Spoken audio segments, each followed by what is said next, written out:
What if royalty wasn't just polished crowns and polite waves, but sarcasm, tantrums, and withering insults delivered from golden thrones?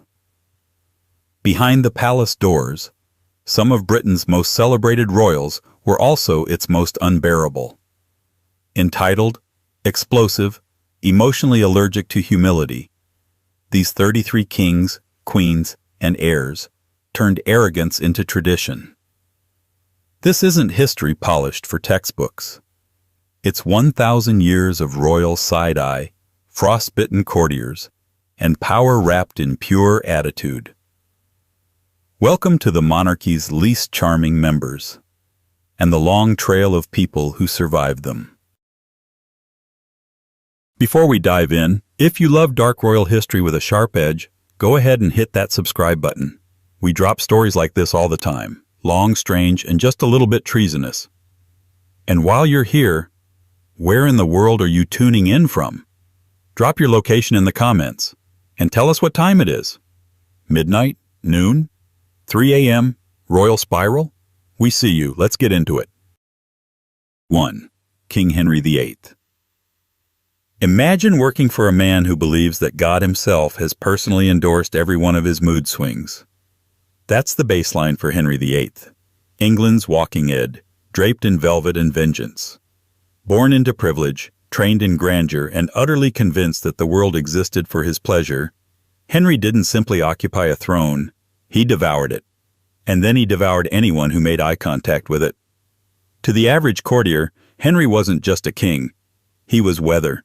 He could be glorious and generous one moment, and a storm of insults, paranoia, and fury the next. The kind of monarch who'd hand you a jeweled cup at dinner, and then have your property seized the next morning because your eyebrow twitched suspiciously during grace. At first, the young Henry was considered charming. Tall, athletic, well-educated, he was what you might call promising, in the same way a lit fuse is promising. But the charm thinned out quickly, replaced by a toxic brew of entitlement, paranoia, and theatrical cruelty. He was the kind of man who could throw a lavish banquet and then insult your entire family in rhyme before dessert. His public face was regal. His private face was a snarl. His wives learned that lesson harder than anyone. We all know the popular mnemonic: divorced, beheaded, died. Divorced, beheaded, survived. But the sanitized version leaves out the part where he emotionally and politically dismantled each of those women long before any swords or annulments entered the picture. Catherine of Aragon was loyal, intelligent, and devout. But when she failed to produce a male heir, Henry discarded her like spoiled meat. He had her moved out of court, stripped of her title, and kept her separated from their daughter Mary for years. All while parading his new obsession, Anne Boleyn, through the halls like a trophy. Anne Boleyn fared worse, much worse. Henry's court was a psychological gladiator ring, and Anne, once the bright, clever centerpiece of his obsession, quickly became the next target. When she couldn't deliver a son either, Henry turned on her with all the subtlety of a wrecking ball. He allowed rumors of witchcraft, incest, and adultery to swirl, and then used them as an excuse to have her executed. Her trial was a legal pantomime, her execution a lesson to anyone who thought charm offered protection.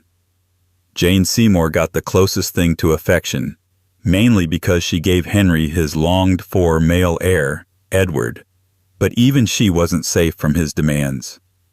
She died shortly after childbirth, and Henry conveniently recast her as the perfect wife, because the dead don't argue back.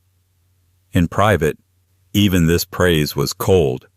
He mourned her with politically useful grief, commissioning a tomb for them both, but not refraining from remarriage 5 more times. Anne of Cleves, wife number 4, was insulted before she even arrived. Henry, shown an idealized portrait of her, felt catfished upon meeting her in real life. He dubbed her the Flanders mare and complained bitterly about her looks. The marriage was annulled quickly, but Anne, to her credit, played the long game, accepting the annulment, staying in England, and outliving all the others. one of the few who managed to escape his orbit without losing her head. Catherine Howard, barely a teenager when she married him, was doomed from the start. The age gap was disturbing, the power imbalance worse, and her alleged affairs, whether fact or fiction, led to her beheading. Her last words reportedly begged forgiveness. Henry gave none. And Catherine Parr? She was more nurse than queen, a woman wise enough to play the part, flatter the ego, and not say too much. She outlived Henry, but only just. It took all her intelligence, diplomacy, and survival instincts to do so. But Henry's cruelty wasn't just reserved for the women in his life. His courtiers and advisors lived in a state of quiet terror. Sir Thomas More, once a close confidant, was executed for refusing to acknowledge Henry as the supreme head of the church. Thomas Cromwell, his own fixer who helped engineer Anne Boleyn's downfall, eventually met the same fate when he arranged a political marriage Henry found unattractive. Loyalty meant nothing. Results meant little. Only obedience, absolute, groveling, enthusiastic obedience, guaranteed a few more days of safety. Even his children weren't spared his chill. Mary was declared illegitimate and forced to sign humiliating documents affirming her mother's invalid marriage. Elizabeth was treated with suspicion for most of her early life. Edward, the male heir Henry broke England to produce, barely knew his father. By the end of his life, Henry VIII was a bloated, ulcer-ridden monarch who had to be moved with mechanical devices and perfumed to mask the stench of his infected legs. Still, no one dared show discomfort. Servants described his mere presence as terrifying. Diplomats called him impossible. Ambassadors treaded lightly. He expected flattery as currency, and paid in tempers if the tone was off. In the moral autopsy of Henry's reign, the pattern is grotesquely simple. When people failed to mirror his delusions, he destroyed them. Charm gave way to contempt, and love curdled into cruelty. His tyranny wasn't just political, it was interpersonal, embedded in his daily interactions, corrosive and arbitrary. But Henry's real legacy wasn't just blood or doctrine. It was a blueprint for royal cruelty. He taught future monarchs how to weaponize mood, how to demand loyalty while offering none in return, and how to wield absolute power with petulant, personalized rage. And one of his spiritual heirs? A man who ruled over 2 kingdoms but couldn't help insulting every nobleman who shared a table with him. That would be his distant successor, a man who turned court life into a roast battle and diplomacy into theater. King James III is waiting in the wings. And he has opinions about your face, too. King James I, James VI of Scotland. There are kings who rule with grace, kings who inspire loyalty, kings who unify nations. And then there's James III, a monarch so gloriously condescending that he could insult a room just by entering it. He didn't rule with dignity. He ruled with a snort. Half philosopher, half stand-up comic with a dagger for a tongue, James didn't believe in softening the blow. He believed in landing it, then analyzing your facial expression for sport. Born James VI of Scotland and later crowned James I of England in 1603, his rise to the English throne was heralded as the long-awaited union between 2 rival kingdoms. What the English didn't expect was that this unification would come with a monarch who had all the tact of a cat knocking a glass off a table, and then demanding applause for doing so. James came from rough stock. His mother, Mary, Queen of Scots, was executed when he was just a toddler, and his upbringing was shaped by a parade of nobles more interested in using him than raising him. The result? A deeply intelligent, deeply paranoid man with a superiority complex large enough to eclipse the sun and a tendency to treat everyone, especially the English aristocracy, as if they were performing below his expectations. By the time he crossed the border into England to claim the crown, James had developed a highly specific style of social warfare. He wasn't content to simply disagree. He had to dismantle you rhetorically, intellectually, and aesthetically. He mocked appearances with the precision of a court jester on a personal vendetta. One English noblewoman fainted during a royal audience after James commented loudly on her gargoyle-like nose. Another ambassador was asked, publicly, if his wig was meant to distract from a particularly dull forehead. James was not, by any stretch, handsome, but he was brilliant, and he knew it. He considered himself a scholar king, a divine intellectual, a monarch whose brain justified any personal failing. And to a certain extent, it did. He wrote treatises on kingship, theology, even tobacco. He could debate circles around most of his court, and he weaponized that ability like a blade in a library. But this brilliance came with a sneer. He was rude in a way that made you doubt your own intelligence. His letters to nobles often included corrections to their grammar, alongside heavy-handed theological criticism and sarcastic asides. He called English courtiers overfed peacocks and mocked their obsession with fashion, despite having a wardrobe so extensive it required its own staff. At court, James surrounded himself with favorites, young men who flattered his ego and reinforced his superiority. His most infamous favorite, George Villiers, Duke of Buckingham, was elevated to unimaginable power through sheer charisma and calculated flattery. The English nobility hated him, and James knew it, which only made him more devoted. He once told a bishop, "Christ had his John, I have my George." Humble comparisons were not his thing. Foreign diplomats dreaded meeting James. He had a habit of interrupting them mid-sentence to correct their Latin. He'd lecture for hours on divine right monarchy, only to pivot into long, unsolicited digressions on the Scottish climate or his opinions on bad poetry. Some ambassadors deliberately faked illness to avoid being granted an audience.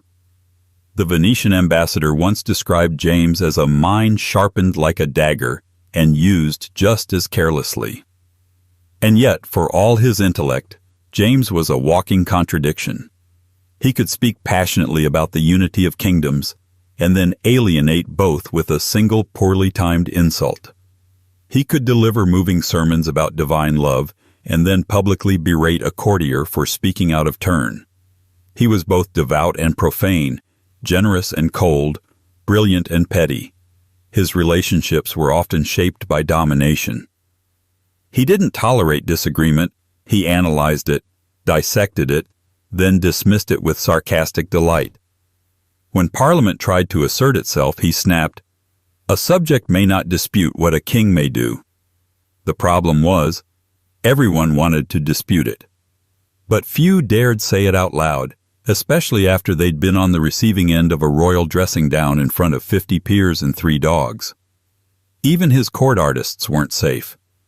The playwright Ben Jonson, no lightweight himself, once endured a 3-hour rebuke from James over the moral frailty in one of his comedies. Jonson, who rarely backed down from a fight, reportedly left the audience white-faced and silent. James had not just criticized the play, he'd mapped out Jonson's intellectual failures with surgical precision. And while James fancied himself a peacemaker, a man who would end the religious divisions of England, his arrogance often undermined his own goals. Catholics saw him as insincere. Puritans saw him as too Catholic. Anglicans were just confused. James, in true form, took this as evidence that he must be right. By the end of his reign, James had left a legacy of intellectual dominance, court tension, and a growing sense among the English that maybe, just maybe, being ruled by a man who saw himself as a divine professor was exhausting. But he passed on more than just a kingdom. He passed on a court culture where biting sarcasm was a currency and flattery was a full-time job. And waiting in the shadows was a monarch who inherited all the aloofness without any of the wit, a man whose arrogance wasn't cerebral, but icy, entitled, and utterly disconnected from reality. King Charles I didn't mock people. He ignored them. And while we're 2 royals deep into this royal rogues gallery, if you're still here, you're clearly into this kind of historical mayhem. So do us both a favor. Hit that subscribe button. It helps the channel survive the monarchy's wrath. And while you're at it, drop a comment. Where are you watching from and what time is it over there? Middle of the night, lunch break, crown polishing hour? We want to know. All right, back to the royal temper tantrums. 3. King Charles I, if James. I was a storm of sarcasm. Charles I was the silence afterward, the kind that makes you check the windows to see if something is about to break. His father mocked people openly. Charles simply dismissed them. Where James filled rooms with noise, Charles emptied them. He didn't yell. He didn't argue. He didn't banter. He just radiated a kind of frosty certainty that made you feel as though your very existence had inconvenienced him. If James believed he was the smartest person alive, Charles believed he was the most ordained. Divine right wasn't a theory for him. It was a personality trait. He treated advisors like footstools, Parliament like a bothersome subscription service he couldn't remember signing up for, and the English people like extras in his private drama. If James ruled with a teacher's impatience, Charles ruled with a museum curator's disdain. Everything needed to be perfectly still, perfectly obedient, perfectly arranged, or it wasn't worth noticing. From childhood, Charles was painfully shy, stammered when nervous, and hated confrontation. Unfortunately for everyone around him, he solved this problem not by developing communication skills, but by inventing a kind of royal ghosting long before the concept existed. If he didn't like what you said, he simply stopped acknowledging you. Advisors would deliver carefully prepared speeches, only to be met with Charles's glassy, aristocratic stare that said, "I have ascended beyond the need for your input." He disliked being touched, disliked being questioned, disliked being contradicted, and disliked being asked to compromise, which meant, effectively, he disliked everything that came with being king of a country full of opinions. The English Parliament, bless them, tried very hard at first. "Maybe," they whispered, "maybe he just needs time to open up." But Charles didn't open. He calcified. He believed God had given him the crown, and therefore any critique of his decisions was a critique of God himself. This made every political disagreement not just irritating to him, but spiritually offensive. His most famous political maneuver wasn't a battle, or a speech, or a treaty. It was the silent treatment. In 1629, after years of tension, Charles dissolved Parliament and ruled alone for 11 years. Historians call it the personal rule. Courtiers at the time called it do not disturb mode. During those years, he governed with a small circle of advisors who shared two key traits: absolute loyalty and an impressive ability to pretend his ideas were brilliant. Anyone who questioned him found themselves quietly moved aside, exiled from court, or socially erased. Charles didn't need to scream. He could ruin you with a raised eyebrow. His court was governed not by drama, but by awkwardness. It was quiet, stiff, and ceremonious, like an unnervingly polite haunted house. The king preferred order. He preferred rules. He preferred things that didn't argue back. This is why he adored art, especially portraits. Charles collected paintings the way other kings collected soldiers. There's something revealing about a monarch who preferred the company of oil and canvas to actual humans. They never contradicted him, never voiced concerns, never pointed out that ignoring Parliament for over a decade was maybe not the best leadership style. But his froideur wasn't limited to politics. Diplomats complained that speaking with Charles was like trying to negotiate with a marble statue. He hated public speaking. He hated public anything. And when he did speak, he spoke with the tone of a man who had already decided you were wrong. His arrogance wasn't loud. It was tightly coiled, embedded in the spine rather than the voice. Even with his own wife, Henrietta Maria, he oscillated between devotion and cold distance, depending on whether she supported his latest divine right crusade. Their marriage was intense but complicated, full of letters about loyalty, duty, and obedience, punctuated by Charles's habitual emotional retreat whenever things became difficult. Courtiers walked on metaphorical eggshells. One wrong comment could lead to instant disfavor, a kind of political vanishing act. And unlike his father, Charles didn't give you witty insults or dramatic outbursts to work with. He gave you silence. Silence in that unblinking royal stare that suggested he was mentally rewriting your position in the royal hierarchy downward. The tragedy, if we can call it that, was that Charles genuinely believed he was principled. He wasn't trying to be difficult, he was trying to be right. But his belief in his own divine correctness made him incapable of acknowledging any perspective but his own. And if history has taught us anything, it's that a king who refuses to listen is a king who eventually runs out of people willing to speak softly. Charles's inflexibility cracked the kingdom open. His coldness helped ignite a civil war. His arrogance made negotiation impossible. He wasn't a loud tyrant or a flamboyant bully. He was something simpler, more chilling. A man who thought he didn't need anyone else to govern well, right up until the nation showed him otherwise. Charles left behind a legacy of frost, a monarchy damaged, a kingdom divided, a cautionary tale that silence can be just as destructive as rage. But arrogance doesn't die with one king. It passes on, mutates, and occasionally reappears in someone who looks, on the surface, far more stable. Someone praised as dutiful, diligent, and hard-working, until you see what happens when the royal mask slips in private. Next comes a ruler whose temper did not come from divine right, but from sheer rigidity. A king whose early years were marked by sharp dismissals, demanding behavior, and a household full of fearful children. King George III is stepping forward, and he is not in a patient mood. 4.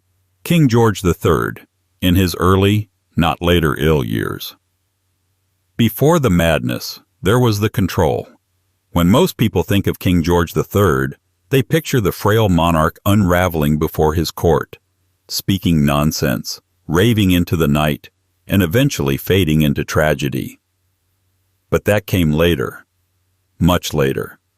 The George who inherited the crown in 1760 was not unwell.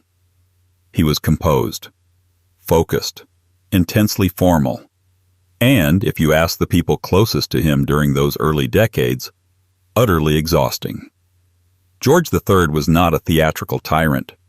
He didn't shout across banquet halls or fire courtiers for sneezing too loudly. His cruelty was quieter, colder, more procedural. Like a judge who'd already decided your sentence before hearing your case, he approached people with the detached scrutiny of someone who assumed you were already doing everything wrong. This was a man raised to believe that duty was everything. Not kindness, not warmth, not affection. Duty. He was a firm believer in the idea that kings should be morally upright, pious, and dignified, so he held himself and everyone around him to a rigid standard that left no room for nuance or humanity. He demanded perfection, not out of malice, but out of a belief that anything less was an offense to the crown, which made life, for those around him, an unending performance of ceremonial correctness. One lady-in-waiting described the royal household as suffocating in its stillness. Every movement watched, every smile evaluated for sincerity. George didn't believe in confrontation. He believed in judgment, passed down through icy glances and abrupt dismissals. Servants dreaded receiving notes in his handwriting. A royal reprimand didn't come in the form of shouting. It came as a folded letter, left conspicuously on your pillow, outlining your deficiencies with painfully polite precision. Courtiers had to endure long, silent walks beside him, unsure if a misstep in conversation would cost them their position. He rarely offered praise, but disapproval came easily, and often. Nowhere was this rigidity felt more than in his role as a father. George III had 15 children, and nearly all of them grew up in fear of him. He approached parenting like he approached statecraft, with a rule book. Love was conditional. Expectations were absolute. Deviations from his standards were seen as betrayals, not mistakes. His sons, especially, bore the brunt of his relentless disapproval. The future George IV once referred to his father's affection as a duty he performed. There were no warm embraces, no open conversations, just a long, frigid hallway between them, lined with disapproval and the echo of expectations unmet. But George didn't see this as cruelty. He saw it as morality. He viewed his own father, Frederick, Prince of Wales, as reckless and unserious, and he swore not to repeat that example. So he overcorrected. Where Frederick had been flamboyant, George became austere. Where Frederick had embraced social pleasure, George wrapped himself in Protestant virtue and bureaucratic discipline. His idea of royal decorum was so strict that he once delayed a coronation rehearsal because he believed the choir's posture was insufficiently respectful. He also had a remarkable memory for offenses. While not openly vindictive, George rarely forgot slights. Politicians who contradicted him found themselves excluded from invitations, left off committees, or subtly frozen out of court influence. He wasn't tyrannical in the traditional sense. He was bureaucratically vengeful.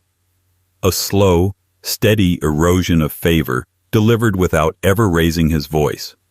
Even in matters of international diplomacy, his rigidity came through. His approach to the American colonies was shaped less by strategy and more by a moral certainty that rebellion was inherently wicked. Negotiation was weakness. Compromise was sin. When advisors suggested political flexibility, George stood firm because he believed yielding would make him a hypocrite in the eyes of God and history. There was something unsettling about how quiet his cruelty could be. A calm refusal, a subtle exile, a letter unopened. People left his presence feeling as though they had failed a test they didn't know they were taking. The pressure to please him didn't inspire improvement. It inspired anxiety. And yet, to the public, George often seemed humble. He walked in public without extravagant guards. He was loyal to his wife, Queen Charlotte, and was known to be frugal with the national budget. But behind the polished image was a man so obsessed with moral order that any emotional complexity, especially in others, was treated like an infection to be stamped out. And then, of course, came the years of illness, the mental decline, the breakdowns, the incoherent speeches and night wanderings that would later define his legacy. But those tragedies have overshadowed something important.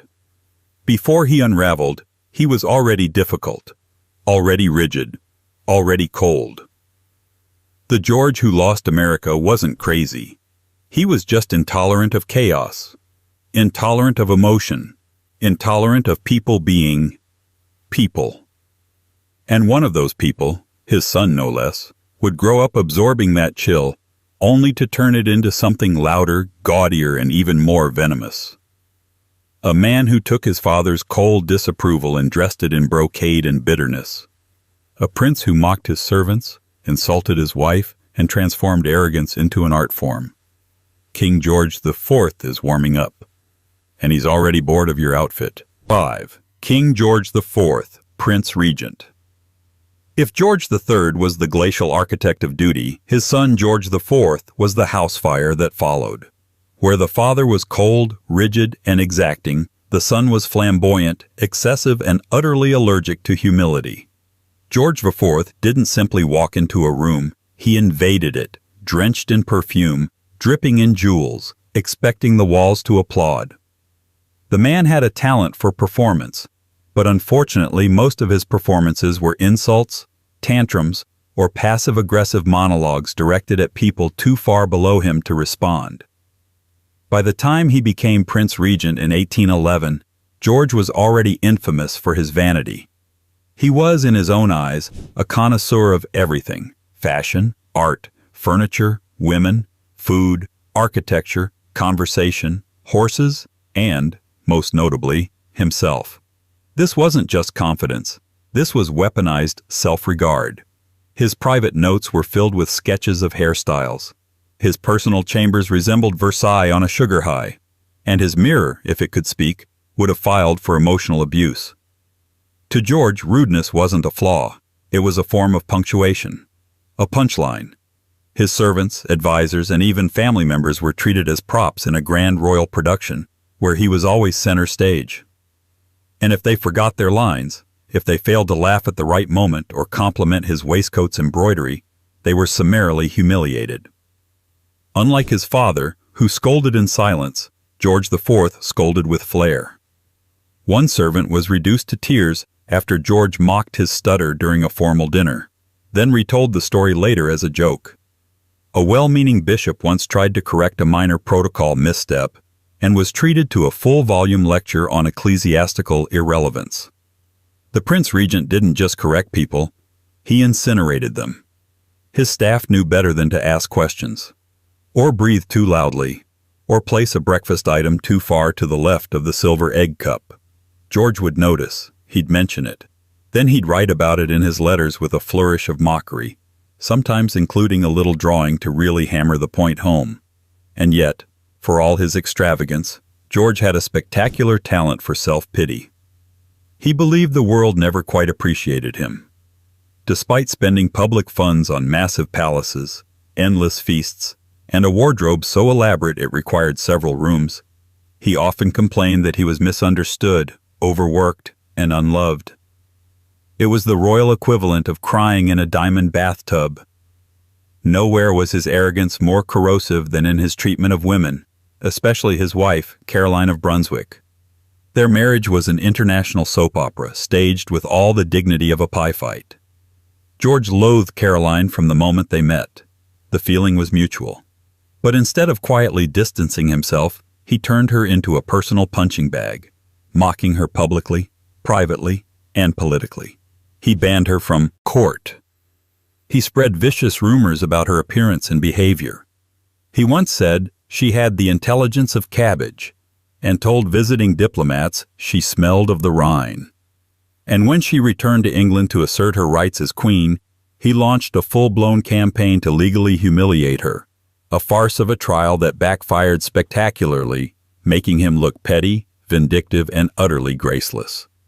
The public, despite his expensive attempts to charm them, never truly warmed to George IV. They saw through the lace and the velvet. They noticed the spending. They noticed the pettiness. And they definitely noticed the way he walked into a room expecting praise and left fuming when he didn't get it. Even his coronation in 1821 was a parade of arrogance. He insisted on wearing absurdly ornate robes that nearly tripped him.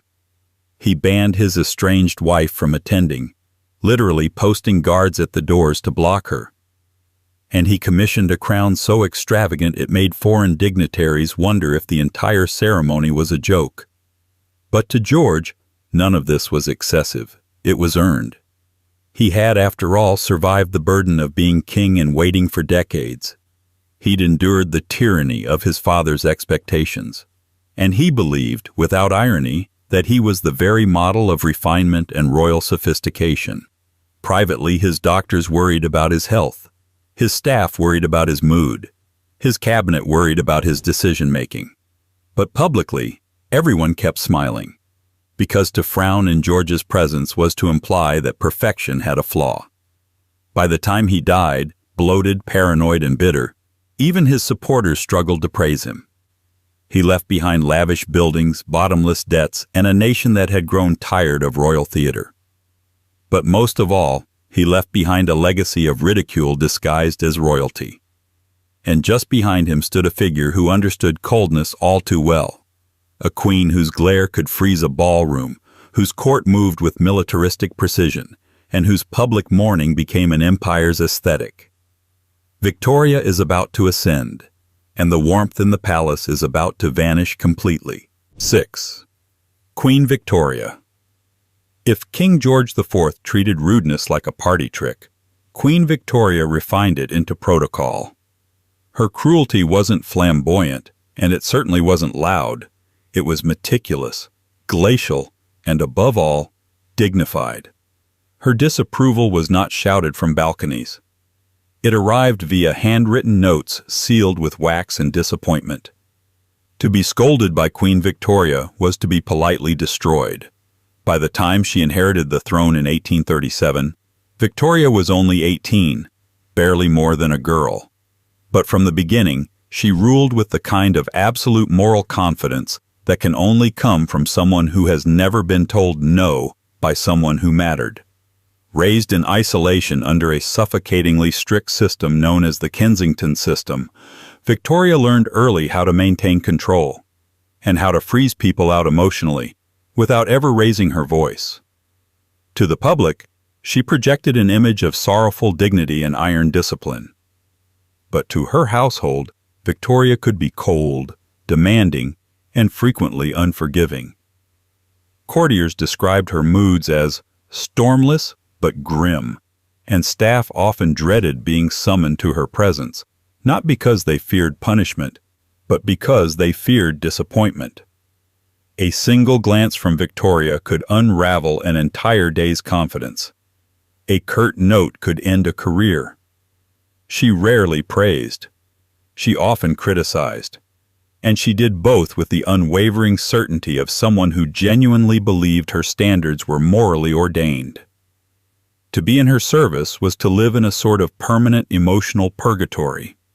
Ladies-in-waiting were expected to be ever-present, perfectly dressed, invisible unless spoken to, and always, always agreeable. Victoria had no tolerance for lateness, sloppiness, or what she considered impertinence, which, unfortunately, included any attempt at emotional authenticity. Tears were viewed as manipulative. Sighs were unprofessional. Even laughter could be considered vulgar, depending on the timing. She famously wrote scathing assessments of her own children, particularly when they dared exhibit independence or anything resembling a personality. Her eldest son, Bertie, later Edward VII, was a frequent target of her thinly veiled contempt. She called him lazy, dull, and incapable, to his face, in front of others. She once wrote to a friend, "I never can or shall look at him without a shudder." Warmth, for Victoria, was reserved almost exclusively for portraits, pets, and the dead. And yet, she was adored by many. Or rather, she was respected, with the kind of reverence one gives to a monument. Awestruck, slightly terrified, and always 2 steps away from frostbite. She turned mourning into a lifestyle. After the death of her beloved husband, Prince Albert, she entered a grief so performative and so enduring that it effectively became state policy. She wore black for 40 years, withdrew from public life, and demanded that the rest of the court adapt their behaviors to reflect her sadness. It wasn't that she was sad. It's that her sadness now outranked yours. This emotional tyranny trickled down into daily operations. Everyone in her orbit had to pretend as though her grief was the gravitational center of the monarchy. Staff were fired for minor breaches of mourning etiquette. Court life became a ritual of subdued expressions and low tones. And all of it served to maintain one narrative. Victoria's emotions, when they appeared, mattered more than anyone else's. She could be warm when it suited her, of course. She wrote affectionate letters. She occasionally surprised people with compliments so rare they became stories of legend. But these moments were like glimpsing a rare bird, beautiful, strange, and almost certainly gone the next day. Her views on class and status were equally unyielding. She had an almost medieval sense of hierarchy and expected commoners, and even lesser nobility, to remain thoroughly in their place.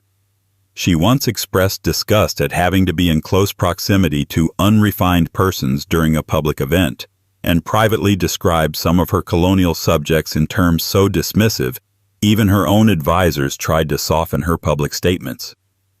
Victoria didn't just command respect, she demanded reverence. And not just because she was queen, but because she believed she was the living embodiment of British moral superiority. Her reign wasn't just about governance, it was about standards, personal ones, social ones, the ones that dictated who was worthy of notice and who wasn't. Her expectations ran so deep that even those closest to her felt permanently inadequate. One courtier described being around her as like preparing for an exam that you will always fail, no matter how well you study.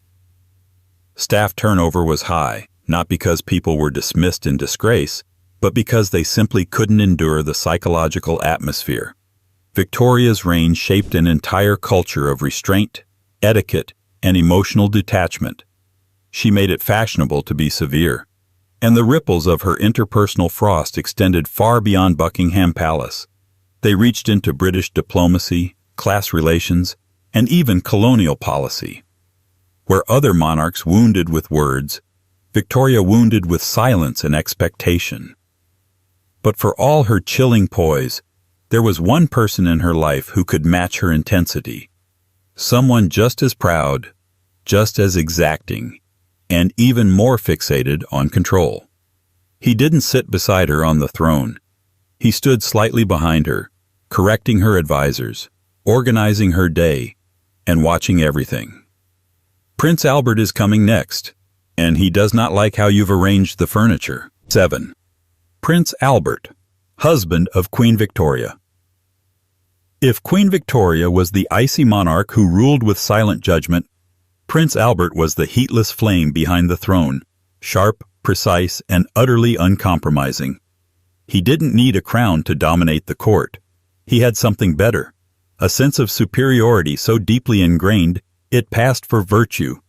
To the British aristocracy, Albert was always a bit of a foreign object, literally. He was German, born into a minor duchy, and arrived in England with an accent, a thick stack of reformist ideals, and the face of someone perpetually disappointed by everything. While the British public adored the idea of royal romance, Albert brought something much colder to his marriage with Queen Victoria: systematic control. And he brought it everywhere he went. Where Victoria was emotional beneath the surface, Albert was surgically restrained. His daily routine was planned to the minute. His handwriting was near mechanical in its neatness, and his letters read like policy memos dressed up as husbandly advice. He had no patience for messiness, whether political, social, or emotional. The man could spot an unswept corner from 50 feet away and then write a 3-page essay about how it symbolized moral decay. Albert wasn't openly cruel. He didn't shout. He didn't insult. He simply expected everyone, courtiers, staff, and his own children, to meet his standards without question, and his standards were exhausting. He viewed the British court as a lazy, tradition-soaked playground for aristocrats, and he set out to fix it, which, in practice, meant treating everyone as a factory worker underperforming on the line. He loathed idleness. He despised flattery. He had a famously dry response to praise, a raised eyebrow and a muttered, That was the best-case scenario. Many members of the English court, raised on pomp, privilege, and the gentle haze of ceremony, found themselves under constant surveillance. Albert would silently assess the cut of your coat, the content of your conversation, and the logic of your opinions, and he would find them lacking. He viewed emotional expression with suspicion and frivolity as a moral failure. Small talk bored him. Gossip enraged him. Anyone attempting to relax in his vicinity could expect a gentle but firm reminder that leisure was an unfortunate misuse of hours. Victoria adored him, but even she acknowledged his relentless nature. In private letters, she referred to him as the master of the house. And he was, literally. Albert organized the entire royal household according to a strict set of personal principles. He restructured schedules, rewrote protocols, and streamlined operations. If a staff member wore a wrinkled sleeve, Albert noticed. If a footman poured tea 1 degree too cold, Albert noticed.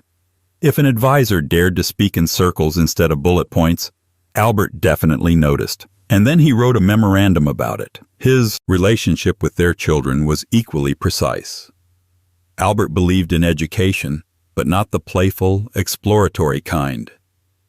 He oversaw the curriculum personally, introducing strict hours of study, rigorous examinations, and an overwhelming focus on morality, duty, and efficiency.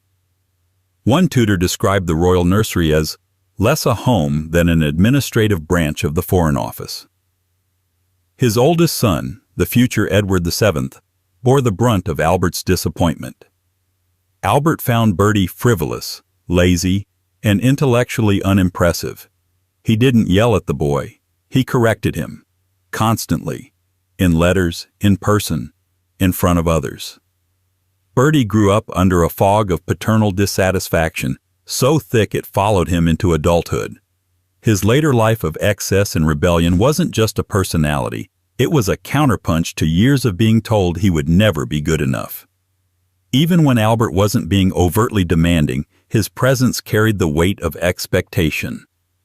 Visitors to court described his aura as intensely formal, with one diplomat noting that every casual remark became a confession under Albert's gaze.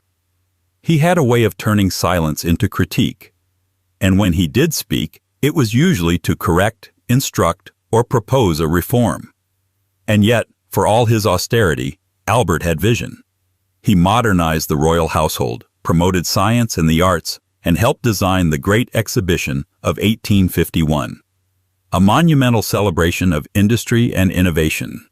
But even that event, meant to be grand and joyous, bore his unmistakable mark, orderly, structured, and infused with a sermon on progress. To his credit, Albert believed he was doing good. He thought that discipline, structure, and morality would elevate the monarchy, improve society, and purify the soul.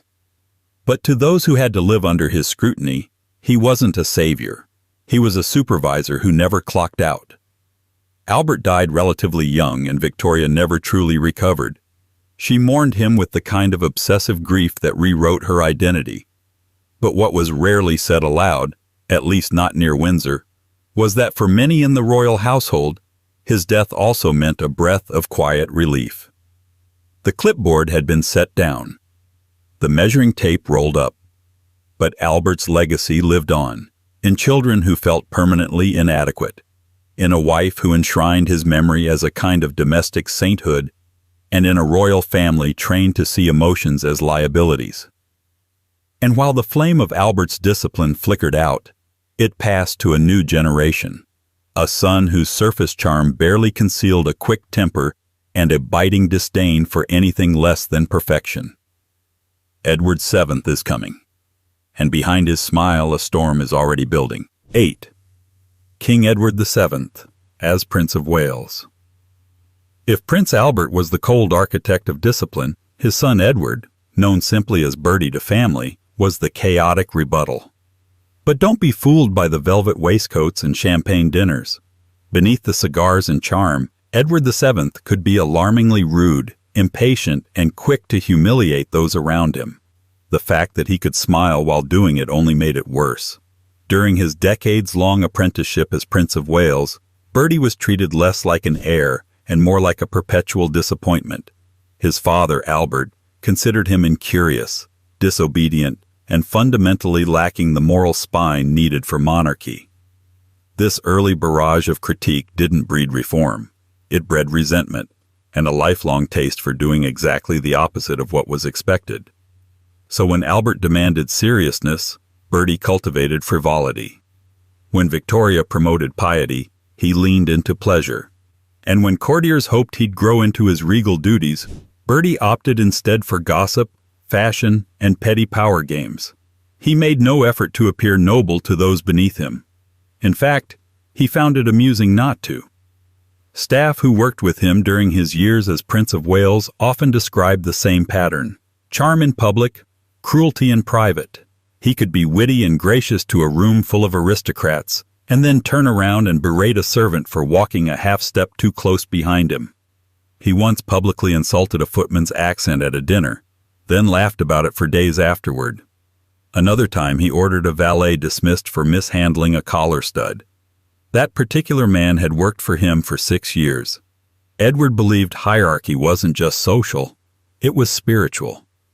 People existed in strata, and his job as prince, as he saw it, was to remind everyone where they stood. He didn't yell so much as smirk.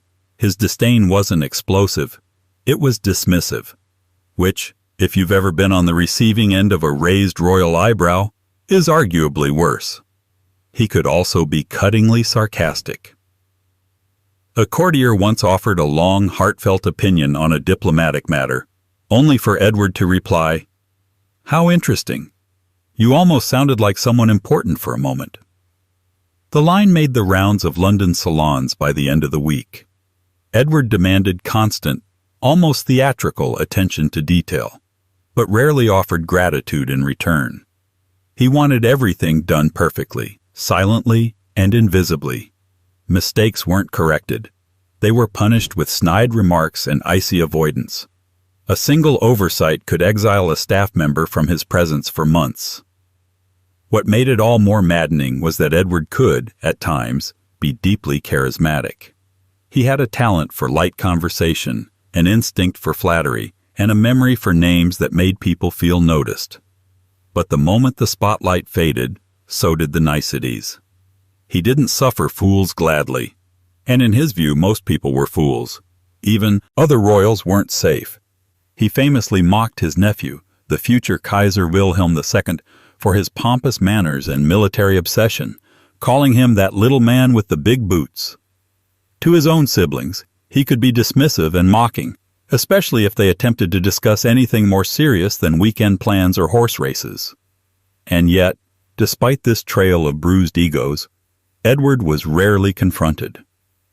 Because by the time anyone realized how sharp he could be, they were already under his spell, or under his thumb. He understood power as performance. His greatest talent wasn't diplomacy, statesmanship, or strategy. It was managing perception, smiling through spite, and making cruelty feel like part of the charm. When he finally ascended to the throne in 1901, many assumed the years would mellow him. They didn't.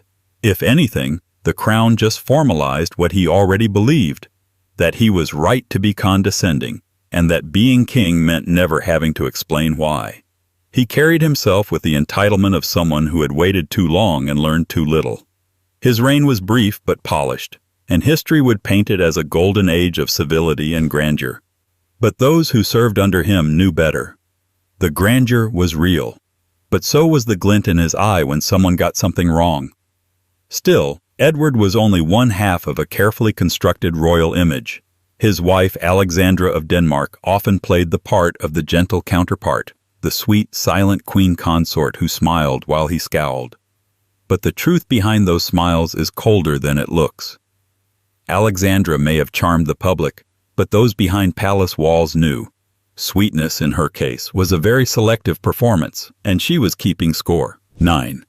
Princess Alexandra of Denmark, Edward VII's wife. At a distance, Alexandra of Denmark was everything the Victorian public wanted in a queen. Quiet, graceful, beautiful. A symbol of domestic virtue and royal femininity, smiling gently beside the far more flamboyant and frequently scandalous Edward VII. While her husband was busy misbehaving across Europe in silk dressing gowns, Alexandra was attending charity balls, walking with an elegant limp and saying very little. And for that, the public adored her. But the silence was deceptive. Alexandra may have seemed docile on the balcony, but within the walls of court, her reputation was very different. Behind closed doors, the sweet-faced queen consort was known for being cool, dismissive, and emotionally exacting, especially toward those she didn't find useful. To the staff, she was not warm. She was not easy. She was, in fact, described by more than one servant as chilling. Unlike her husband, who wielded rudeness like a club, Alexandra preferred the scalpel. Her version of condescension was quieter, sharper, and more surgical. She didn't need to raise her voice, just an eyebrow. She didn't need to scold, just pause long enough to let you know you'd failed her in some tiny, unnamed way. Her expectations were sky-high, but rarely spoken aloud. Staff were often left guessing what had displeased her, what had earned her cold glance or sudden silence. A dress too wrinkled, a sentence too forward, a tone not sufficiently deferential. She didn't correct mistakes. She recorded them, and you knew you'd been recorded. A misstep might not bring punishment right away, but weeks later your request for a favor would be met with an unreadable smile and a quiet, "That won't be necessary." Alexandra wasn't cruel in the way her husband was. She didn't humiliate people in public. She didn't throw tantrums or bark orders, but she did maintain a circle of emotional distance so sharp and absolute it could cut. Courtiers learned to navigate her moods like a frozen lake, slowly, carefully, and without too much weight. She was especially particular about appearances. Her clothing, her rooms, her social events, everything had to meet her exacting, unspoken standards. She was known to arrive hours early to review floral arrangements for a dinner, only to dismiss them all with a single glance and say, "No, start again." The florists, of course, started again. Servants who worked closely with her developed a kind of emotional radar, learning to interpret the subtleties of her mood from how she set down her teacup or whether she nodded once or twice at the door. A single "thank you" from Alexandra could mean satisfaction or warning. You only knew by the tone and by whether you were still summoned the following day. But perhaps her most notorious quality was her coldness toward people she didn't like. Alexandra could be icy to anyone she considered vulgar, unintelligent, or, worst of all, too familiar.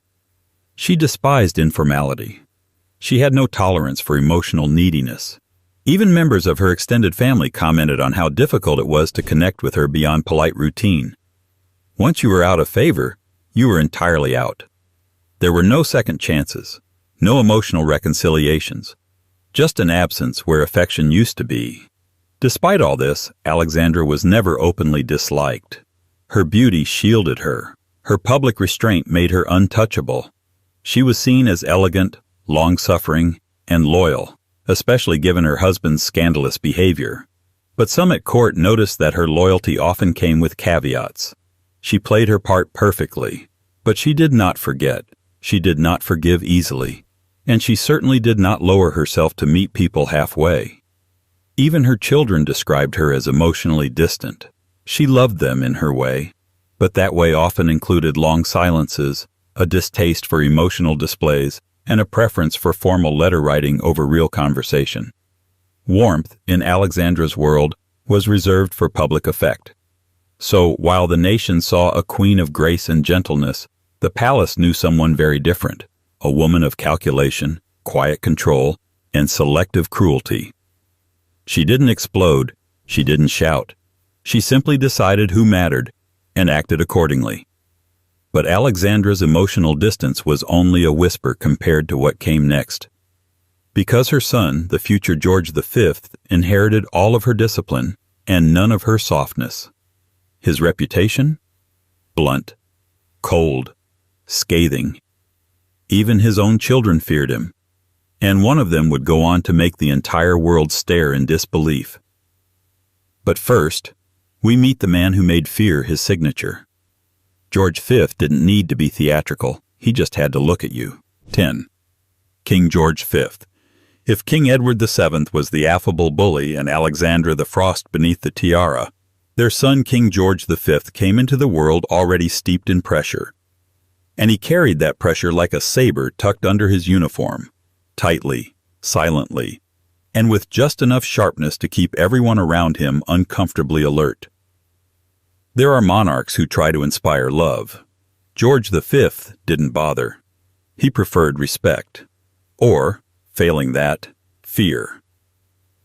By the time he took the throne in 1910, George had perfected the art of intimidation by discipline. He was not a man of flair, charm, or public delight.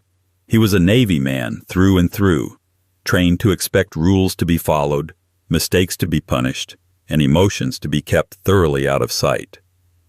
His royal household was run like a battleship, efficient, hierarchical, and nearly allergic to warmth.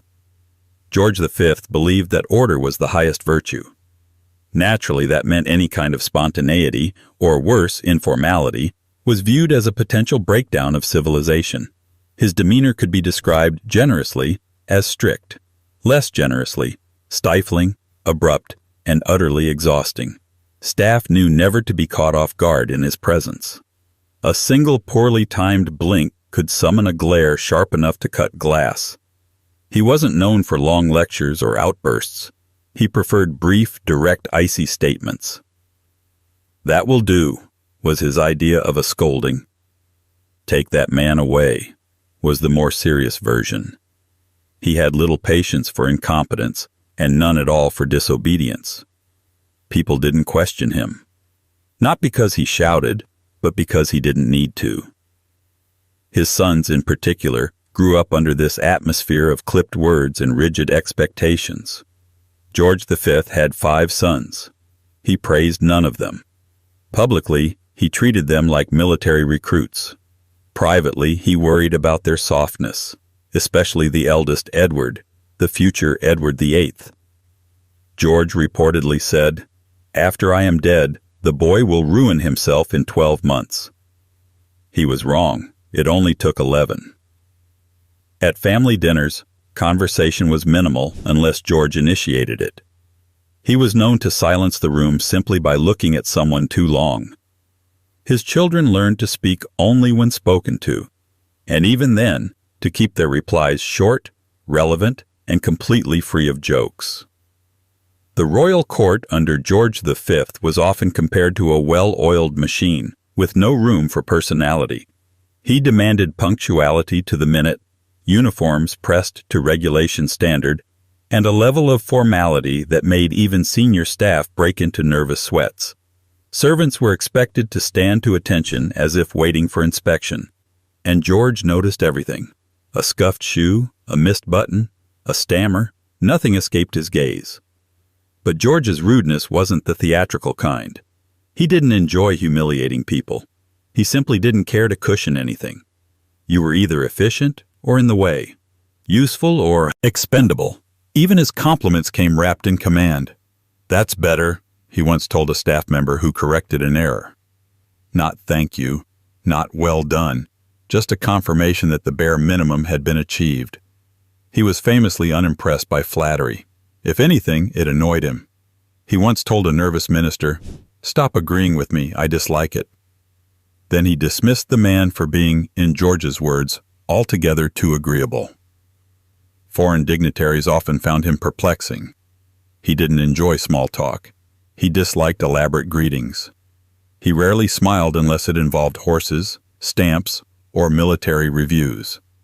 During diplomatic functions, his conversations often involved clipped commentary about weather, protocol, or how someone's title was being mispronounced.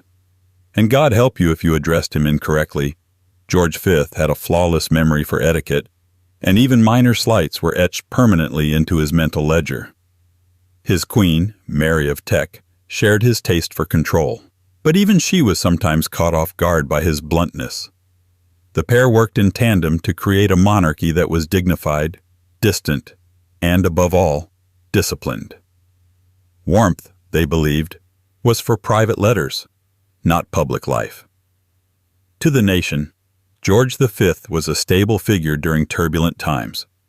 World War I, economic upheaval, the collapse of monarchies across Europe. But to those within his circle, he was a monarch who never fully turned off. Even in moments of leisure, the tension never quite lifted. He could be generous, but never indulgent. He could be kind, but rarely expressive. And he never, ever forgot a mistake. His legacy is still visible in the stiff upper lip of the British royal image, the preference for distance, the fear of public messiness, the quiet ruthlessness of a frown well-timed. But if George V was stern and sparing with his affections, the woman beside him, Queen Mary, took that model and hardened it into stone. She was not merely rigid, she was relentless. And when she looked at you, it wasn't judgment, it was audit. 11. Queen Mary of Teck. There are cold people. There are formal people. And then there was Queen Mary of Teck, a woman so composed, so severe, and so precisely engineered for monarchy that even her silences had excellent posture. To serve under her was not to be scolded exactly. It was to be reduced to a footnote in your own life by a single, perfectly timed glance. She was the queen consort of George V, but emotionally, she was more of a fortress. If her husband ruled like a military commander, Mary ruled like a curator of royal discipline, dustless, immaculate, and utterly unamused by your excuses. Her upbringing was royal but modest by royal standards. As a minor German princess with British lineage, Mary was raised with tight finances, stricter etiquette, and the constant pressure to marry well. And marry well she did, eventually securing her place beside the future King George V after his older brother, her first fiancé, awkwardly enough, died unexpectedly. But that early sense of being an outsider, less glamorous, less adored, never left her. She spent the rest of her life compensating with an aggressive form of composure. Mary didn't believe in spontaneity. She didn't believe in vulnerability. She believed in legacy. And legacy required that you keep yourself and everyone around you under permanent self-inspection. Inside the palace, she was revered and feared in equal measure. Her presence alone was enough to cause maids to triple-check flower arrangements, valets to re-iron already perfect trousers, and even seasoned courtiers to revise their small-talk strategy mid-sentence. She wasn't cruel in the traditional sense. She didn't scream. She didn't throw things. She just disappointed you, spectacularly. Her standards were Olympic. She had no tolerance for laziness, imprecision, or anything resembling modern informality. When presented with a poorly written letter, she didn't correct it. She placed it back in your hands with a single raised eyebrow, as though it had personally offended the entire lineage of British monarchy. Queen Mary was not a conversationalist. She was a listener, particularly skilled at hearing what wasn't said and filing it away for future reference. One courtier said that being alone with her for more than 10 minutes felt like sitting in a cathedral where the altar is staring back. Polite, quiet, but with an ever-present sense that you were on trial for crimes you hadn't yet committed. To her children, she was a mother in title and duty only. Affection was expressed through posture, not hugs. Encouragement came in the form of critiques. And sympathy? That was a luxury she considered impractical. She was particularly hard on her second son, the stammering, shy future George VI, whom she once told to stand up straight and be brave. It's unbecoming to hesitate. Emotional hesitation, in her view, was a breach of royal integrity. Her eldest son, Edward VIII, described her as a woman of enormous dignity and no warmth. The feeling was mutual. She was quietly horrified by his lack of restraint, his obsession with fashion, and most of all, his refusal to take the job of king seriously. When he abdicated, Mary didn't publicly scold him. She didn't need to. She simply never forgave him. The absence of a royal funeral photograph featuring her in mourning clothes for Edward's death decades later is widely believed to be intentional. Even in old age, Mary maintained her formidable standards. She was punctual to the minute, even when her bones ached. Her handwriting remained elegant into her 80s. She continued to edit letters with a ruler for spacing. She never left a room without inspecting it. And she never relaxed around people who didn't know how to behave in the presence of monarchy, something she believed was a matter of national importance. But perhaps her most famous and most peculiar habit was her obsession with collecting royal objects, not hoarding, retrieving. She believed anything of historical royal value belonged in the royal family's possession. If she visited a stately home and noticed a family heirloom once owned by a monarch, she would express polite interest with a tone that made it clear it was no longer yours. One historian put it this way: when Queen Mary admired something, it was time to let it go. She didn't wield power through orders. She wielded it through presence. A room would fall silent as she entered, not from fear, but from a shared instinct that now was not the time to be yourself. Now was the time to be correct. Mary didn't care whether you liked her. She cared whether you did your job, whether you behaved, whether you remembered your place, and the one who forgot his place most of all? Her own son, Edward VIII, who took every rule she revered and set it on fire. 12. King Edward VIII, Duke of Windsor. If Queen Mary of Teck was the human embodiment of ironclad duty, her eldest son, Edward VIII, was the gust of wind that knocked over the entire china cabinet, and then blamed the floor. Arrogant, impulsive, and addicted to attention, Edward didn't just sidestep the rules of royal conduct. He strutted past them with a cigarette in one hand and a smirk in the other. From the moment he was old enough to be aware of his own reflection, Edward believed he was different. More dazzling, more modern, more important. To his supporters, he was the people's prince, youthful, energetic, and stylish. To those who actually worked with him, he was something else entirely. Self-absorbed, impatient, and breathtakingly dismissive. He had an aversion to responsibility and a talent for offense. Even as Prince of Wales, he treated his role like an inconvenience. Royal duties were rushed, skipped, or performed with barely concealed boredom. Staff often had to beg him to stay through formal dinners, and he once left a state function halfway through because, as he put it, the atmosphere was dreadfully earnest. He had no patience for tradition, no tolerance for constraint, and zero interest in the daily grind of monarchy. When advised to take state papers seriously, he reportedly replied, "They're all terribly dull. I don't see why they matter." This wasn't a rare mood. It was a worldview. Edward didn't rule with charm. He ruled with entitlement. Staff members dreaded being in his orbit because you never quite knew which version of him would appear. The grinning flirt, the icy critic, or the man who would cut you down in front of others just to make himself feel larger. His criticisms weren't even particularly creative. They were just relentless. He once referred to a senior aide as a human cough, and made sure everyone heard it. Even courtiers seasoned by years under George V found Edward exhausting. Where his father was stiff and severe, Edward was casually cruel, shrugging off tradition as if it were beneath him, and rolling his eyes at formality like it was an unfortunate smell. He also had a remarkable ability to make everything personal. Advice became insult. Concern became interference. He read offense into politeness and rebellion into the act of being told no.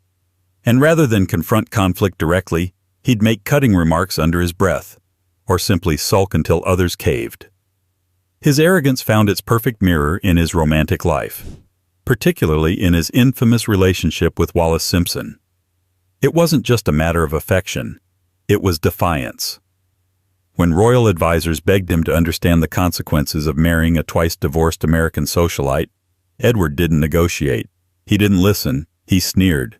He once told an advisor, "I'd rather be with someone who makes me laugh than 1,000 stuffed shirts who only make me nod."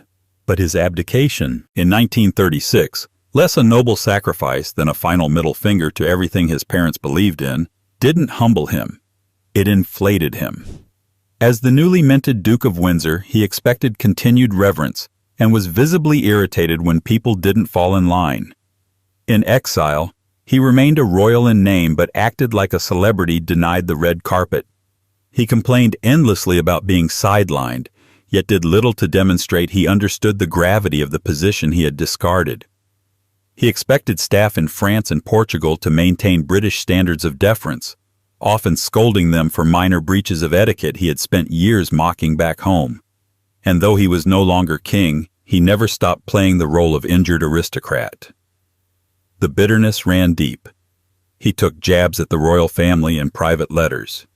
He mocked his brother, George VI, as dull Bertie, and he referred to his mother, Queen Mary, who never forgave him for abdicating, as the iceberg.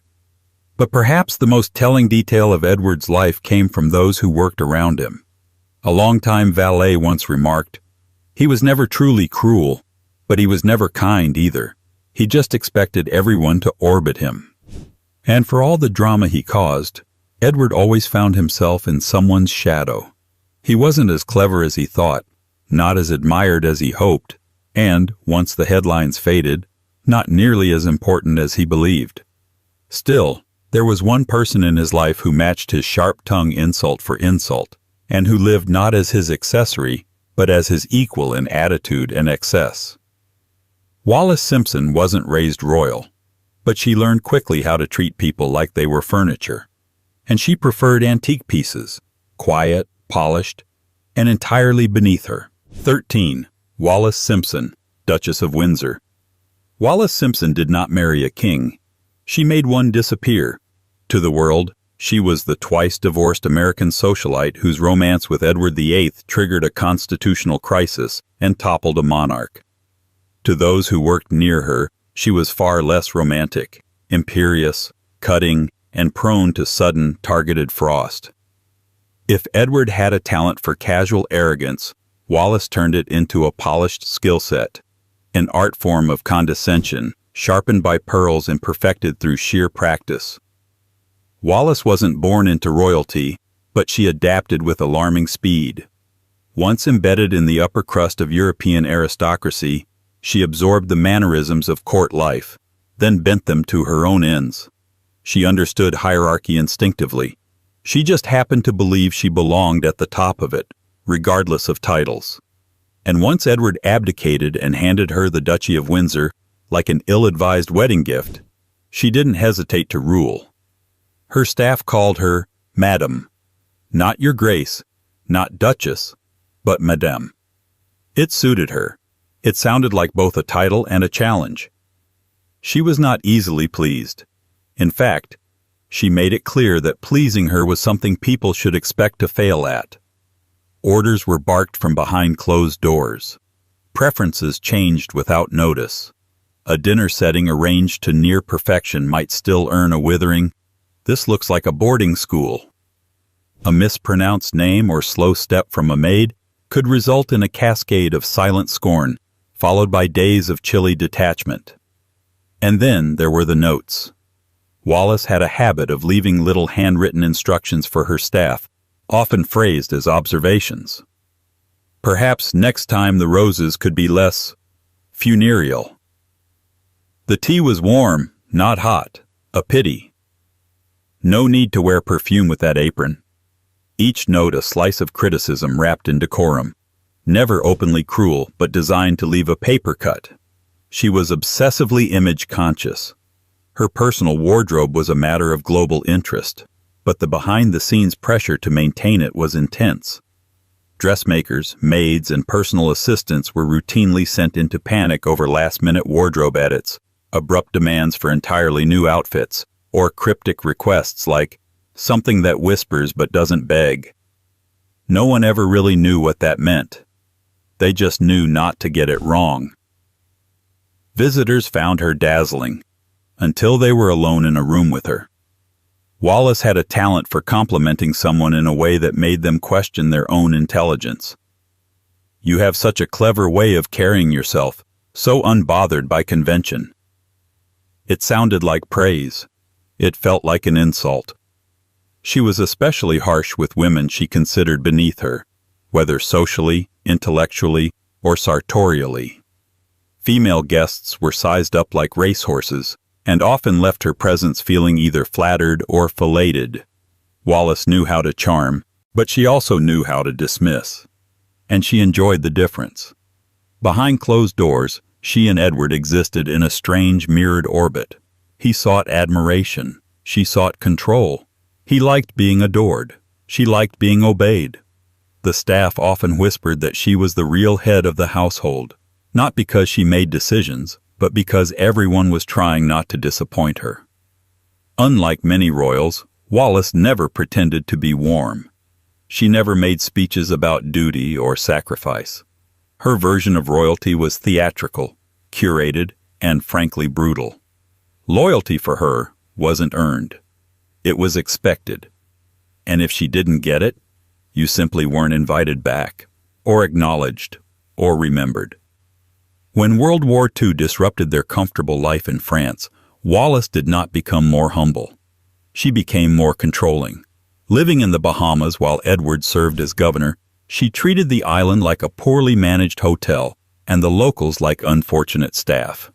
She referred to officials as those provincial types, and once described her surroundings as so desperately second-rate, I could scream. Her disdain had range. It traveled well. Even in old age, Wallis remained razor-sharp, and just as quick to wound. Nurses assigned to care for her often described the atmosphere as formally hostile. Complaints were never shouted, just documented, in tone, in facial expressions, in long, painful silences. She died without children, without a throne, and, many say, without closure. But she never died without an opinion. And her legacy? A lesson in how rudeness doesn't need a crown. Just a sharp tongue, a silk dress, and the absolute conviction that you are the most important person in the room. Which brings us to a man who tried very hard not to be rude, who stammered his way into sympathy, who ruled with caution, but whose temper in private was known to snap like a whip. George VI didn't want to be king, but once he was, he expected perfection, loudly. 14. King George VI, in early years. History has been generous to King George VI, the reluctant king, the noble stammerer, the wartime leader who steadied a nation while the bombs fell and the walls shook. And while much of that is true, especially the courage it took for a painfully shy man to become the public voice of a crumbling empire, it's also only half the story. Because the George VI the public saw, modest, dutiful, quietly brave, was not always the George his staff knew. In his early years as king and long before, when he was still the Duke of York, George was known in royal circles not for warmth or wisdom, but for something else entirely, his temper. Not the theatrical tantrums of a spoiled child, nor the booming rage of a tyrant. George's temper was more sudden, more surgical. A pressure-cooked frustration that erupted in short, shocking bursts, snapping at aides, barking at secretaries, and occasionally launching objects across a room when patience wore thin. One royal valet later said, "It wasn't the shouting that was worst, it was how fast it came, and how quickly he expected you to pretend it hadn't happened." George VI was not a cruel man, but he was, in his early years, a profoundly tense one. Raised under the iron rule of George V and the emotional frost of Queen Mary, Bertie, as he was known to his family, never learned how to sit comfortably inside his own skin. Every conversation felt like an exam. Every duty felt like a minefield. He spoke softly, but carried enough bottled-up anxiety to explode over minor details. A button sewn slightly off-center? A tea service arriving 5 minutes late? These were not inconveniences. These were offenses. Staff learned to stay quiet when he paced, to answer questions in short, safe phrases, to never, ever say, "Don't worry." Because if there was one thing George VI was consistently bad at, it was not worrying. His stammer made things worse. It didn't just humiliate him publicly, it made him feel constantly out of control. And so, behind palace doors, he overcorrected. He demanded order, expected precision. His days were structured with such rigid timing that even brief interruptions were treated as betrayals. He reportedly once left a dinner without a word because a footman cleared his soup plate before he had put down his spoon. The footman was replaced. Even his family felt the chill. His daughters, Elizabeth and Margaret, were expected to show immaculate poise at all times. While Elizabeth would eventually adopt and adapt his stoicism, Margaret struggled, and George had little patience for her unpredictability. His corrections weren't emotional, they were procedural. He didn't understand why his daughter couldn't simply behave and said so bluntly. Feelings, to George, were less important than impressions. But the people who bore the brunt of his moods were his private staff. His secretaries were expected to anticipate him, his aides to preempt disasters, and his household to operate like a flawlessly tuned instrument. If it didn't, his scolding came swift, clipped, and sharp. He didn't swear often, but when he did, it surprised everyone. A misplaced report, a late train, a poorly drafted letter could summon a rare outburst, sometimes accompanied by a slammed fist or the sound of something fragile meeting the floor. These moments were rarely acknowledged afterward. George never apologized. He simply calmed down and resumed business, assuming everyone else would follow his lead and forget the outburst ever happened. The paradox of George VI was this: he hated being difficult, he hated making a scene, and yet his own anxiety often made him the source of the very tension he tried so hard to eliminate.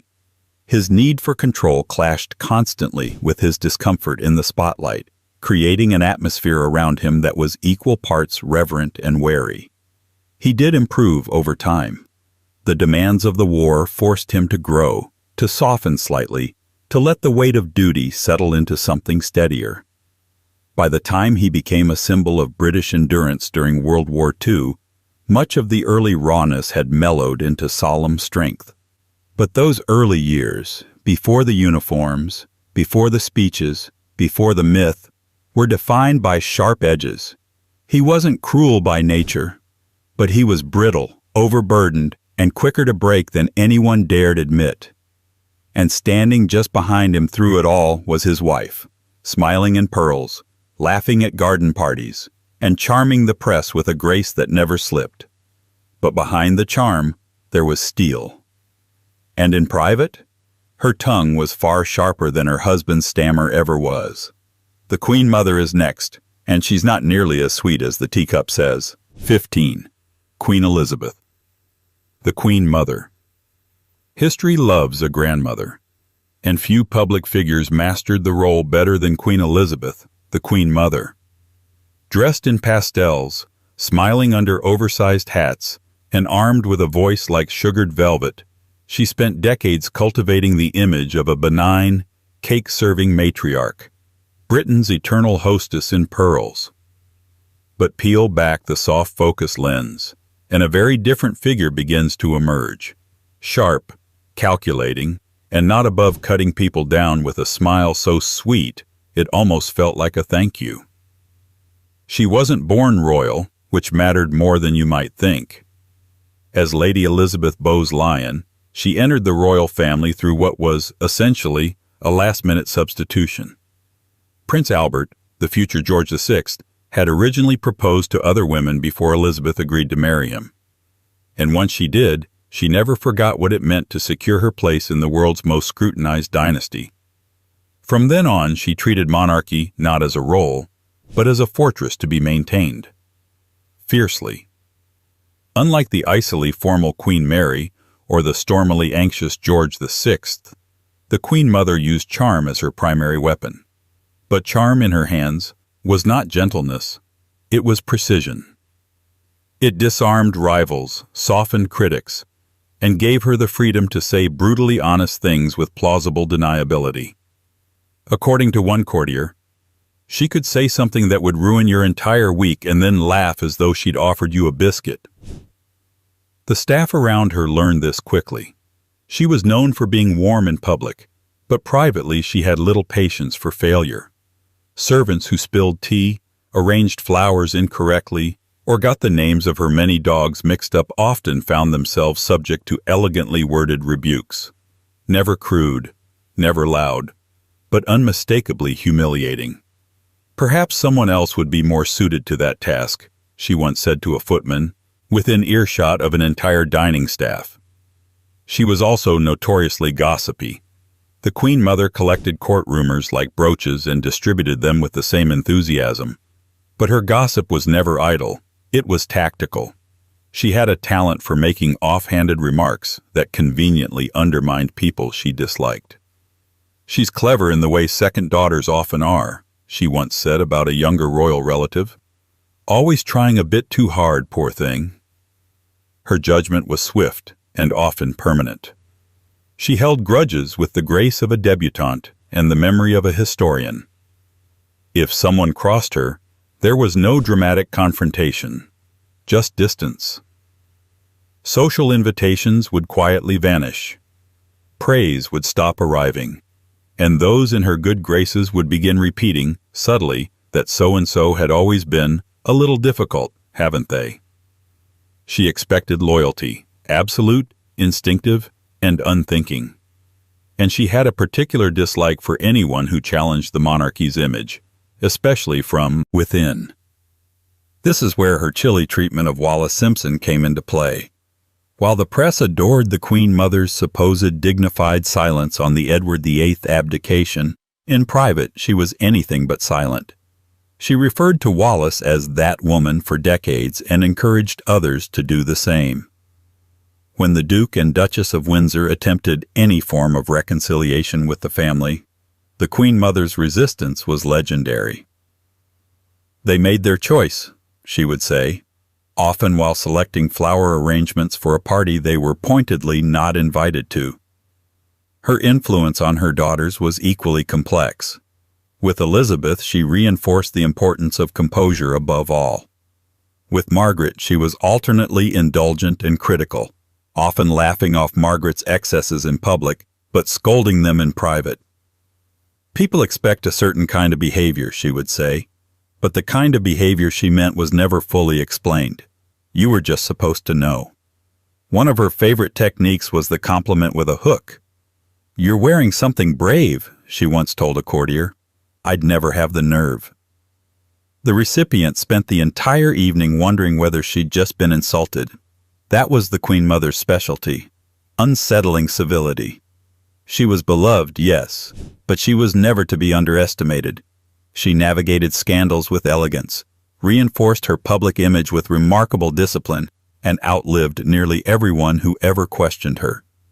Even in her later years, behind the charming smile and floral prints, there remained that glint, that unmistakable look that said, "I remember everything." And the ones who grew up in her presence learned that same skill, especially her daughter Margaret. The one who didn't hide the rudeness, who didn't whisper it, who didn't deliver it with a bow. She said it loud, she made it hurt, and she never apologized. 16. Princess Margaret. If Queen Elizabeth, the Queen Mother, perfected the art of subtle scorn, her younger daughter, Princess Margaret, turned it into a contact sport. Where others veiled their insults in formal phrasing and ironic smiles, Margaret simply said the thing. Out loud, in front of witnesses, and often with a drink in one hand and a cigarette in the other. From her earliest years, Margaret was surrounded by expectations she had no intention of meeting. As the spare to the heir, Elizabeth's flamboyant, theatrical, and perpetually less disciplined sister, she was raised in the gilded echo chamber of a monarchy obsessed with appearances, yet unable to control its most visible wild card. The result? A woman who didn't merely break protocol. She threw it at people. Princess Margaret was not accidentally rude. She was a connoisseur of rudeness, a practitioner of royal insolence so refined that it often came wrapped in perfect grammar and three-syllable vocabulary. To the outside world, she was the dazzling younger sister, the beautiful, misunderstood princess trapped in a life of duty. But to her staff, her hosts, and anyone she considered less interesting than her reflection, she was one of the most difficult personalities in the royal orbit. Margaret liked her environment tightly controlled and unapologetically luxurious. But more than that, she liked people to know where they stood, ideally several feet beneath her. She had no issue calling out social climbers, minor celebrities, or even senior diplomats with a single line. At one dinner party, when a woman seated next to her dared to mention she'd never visited Buckingham Palace, Margaret blinked once and replied, "Oh, that explains your shoes." She had a particular disdain for anyone she deemed common, overfamiliar, or pushy, which in Margaret's world meant most people. Staff were expected to anticipate her moods, which shifted by the hour, and her preferences, which changed even faster. She didn't give instructions so much as demands, often vague, sometimes contradictory, but always delivered with the expectation that perfection would follow. One former maid recalled that Margaret would leave her room in a state of choreographed chaos. Clothes on the floor, drinks half finished, ashtrays full, and expect it to be pristine by the time she returned, without ever having spoken to anyone about how or when. If the work was done incorrectly, she didn't shout. She simply lit another cigarette and said something like, "Well, at least someone tried." When staying at friends' homes, she was notoriously difficult. She insisted on bringing her own liquor, her own linens, and occasionally her own bathtub plug. She once arrived at a Scottish estate and requested breakfast in bed at 10 a.m., followed by silence in the house until noon, so she could read. When told that the family usually breakfasted at 8 a.m. and enjoyed lively mornings, Margaret replied, "Then you'll have to adjust." Dinner parties were her stage, and everyone else was either scenery or competition. She once interrupted a guest mid-story with the words, "I'm terribly sorry. I just realized I don't care how it ends." Another time, she told an ambassador's wife that her perfume smelled like Westminster in a heat wave. The woman did not return for future functions. But Margaret's abrasiveness was not without context. Trapped between the weight of royal expectation and a life stripped of real autonomy, she existed in a strange kind of emotional limbo, denied her early love, kept from marrying freely, and always one step behind the spotlight. Her rudeness was partly rebellion, partly bitterness, and partly a shield. Still, that shield could be brutal. She reportedly described staff members in front of them, using them as punchlines. She corrected pronunciations with theatrical sighs. She once asked a junior secretary, "Do you enjoy failure, or is it just a natural talent?" And while some found her funny, others simply tried to stay out of her path. As one former aide put it, "You didn't work for Princess Margaret, you survived near her." Even those close to her struggled to keep up. Her friendships were often intense and short-lived. Her lovers came and went, many leaving with stories of mood swings, sharp-tongued jabs, and impossible standards. She could be dazzling, generous, witty, seductive. And then, without warning, ice. But through it all, Margaret never pretended to be something she wasn't. She didn't hide behind the palace walls or soften her edges for public consumption. If anything, she wore her difficult nature like a tiara, glinting, heavy, and absolutely not up for discussion. She wasn't just the rudest royal, she was the most honest about it. Which brings us to a man who may have respected honesty more than diplomacy. A royal consort who had no patience for small talk, no filter for his opinions, and no particular interest in being polite about any of it. Prince Philip never apologized for who he was. He just made you apologize for being slow. 17. Prince Philip, Duke of Edinburgh. Prince Philip did not suffer fools. In fact, he barely tolerated regular people. If the late Duke of Edinburgh had one defining quality, beyond his tireless commitment to public duty, it was his legendary borderline heroic bluntness. He could enter a room, make 6 people feel unintelligent, 2 feel deeply confused, and 1 feel personally attacked, all before reaching for the hors d'oeuvres. He wasn't trying to be cruel. He was just himself. Unfortunately, himself was often the equivalent of a cold shower delivered in a dinner jacket. Born a prince of Greece and Denmark, exiled as a child, and shuffled through a turbulent and emotionally austere upbringing, Philip arrived into royal life with his edges fully intact.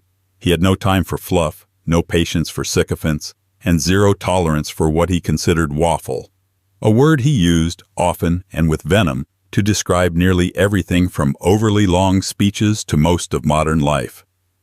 Unlike many royals who dressed their rudeness in velvet, Philip offered his raw. He spoke in clipped sentences, preferred plain language, and thought political correctness was a kind of national illness. If he liked you, you might get away with a sarcastic comment or a teasing insult. If he didn't, you'd find out quickly, and in public. During decades of royal engagements, he became infamous for his comments.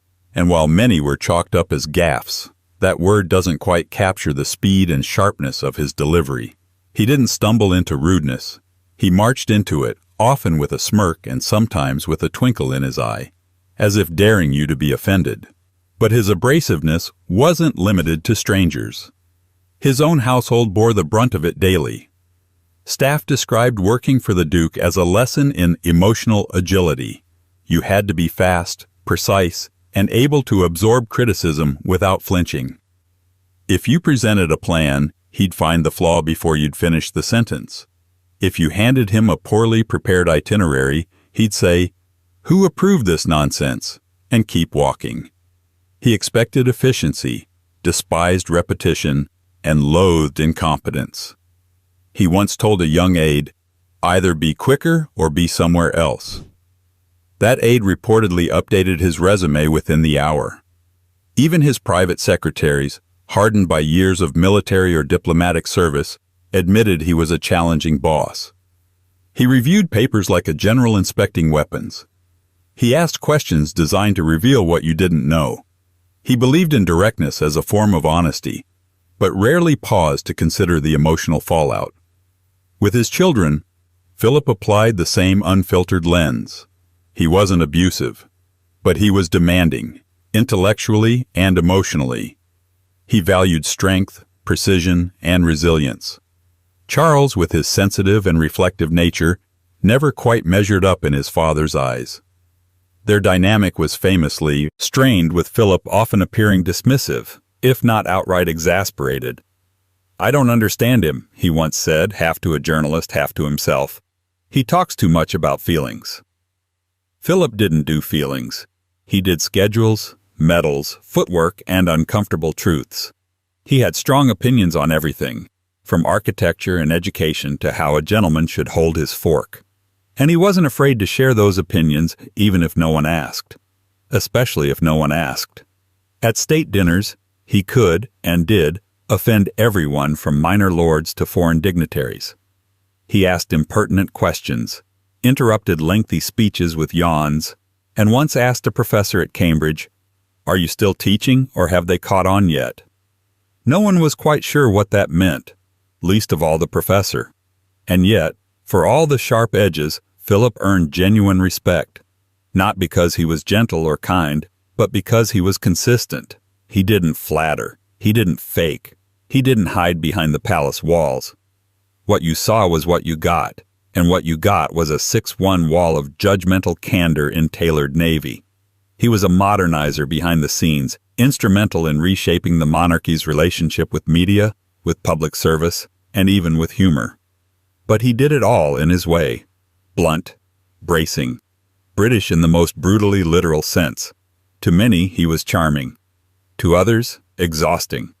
To almost everyone, he was a figure you remembered, because forgetting was simply not an option. His voice was loud, his opinions louder, and his wit, the kind that left a mark. But if Philip's rudeness was raw and rapid-fire, his eldest son inherited a subtler, more simmering version. King Charles III doesn't throw sharp comments like his father. He broods, he sulks, and when he finally snaps, it's with a fountain pen. 18. King Charles III, as Prince Charles. The thing about King Charles III is that he never quite looked rude. That was the trick. He looked thoughtful, a bit wounded, vaguely misunderstood, like someone who'd just read 3 tragic poems and then been asked to shake hands with a stranger wearing polyester. But beneath the gentle vowels and carefully furrowed brow, Charles harbored a temperament that many in his orbit found, shall we say, challenging. He wasn't cruel in the classic royal sense. There were no public meltdowns, no blunt force sarcasm, no explosive scenes over the soup. His style of difficult was quieter, more private, less thunderstorm, more weather pattern. But for those who worked with him, lived with him, or simply had to schedule his next 16-step morning routine, the effect was the same. Unrelenting pressure, exacting standards, and the creeping sense that whatever you did, it still wasn't quite right. As Prince of Wales, Charles developed a reputation behind the scenes as an extraordinarily high-maintenance man. His demands weren't necessarily unreasonable in isolation. Specific teas at specific temperatures, perfectly pressed pajamas, his shoelaces ironed flat every morning.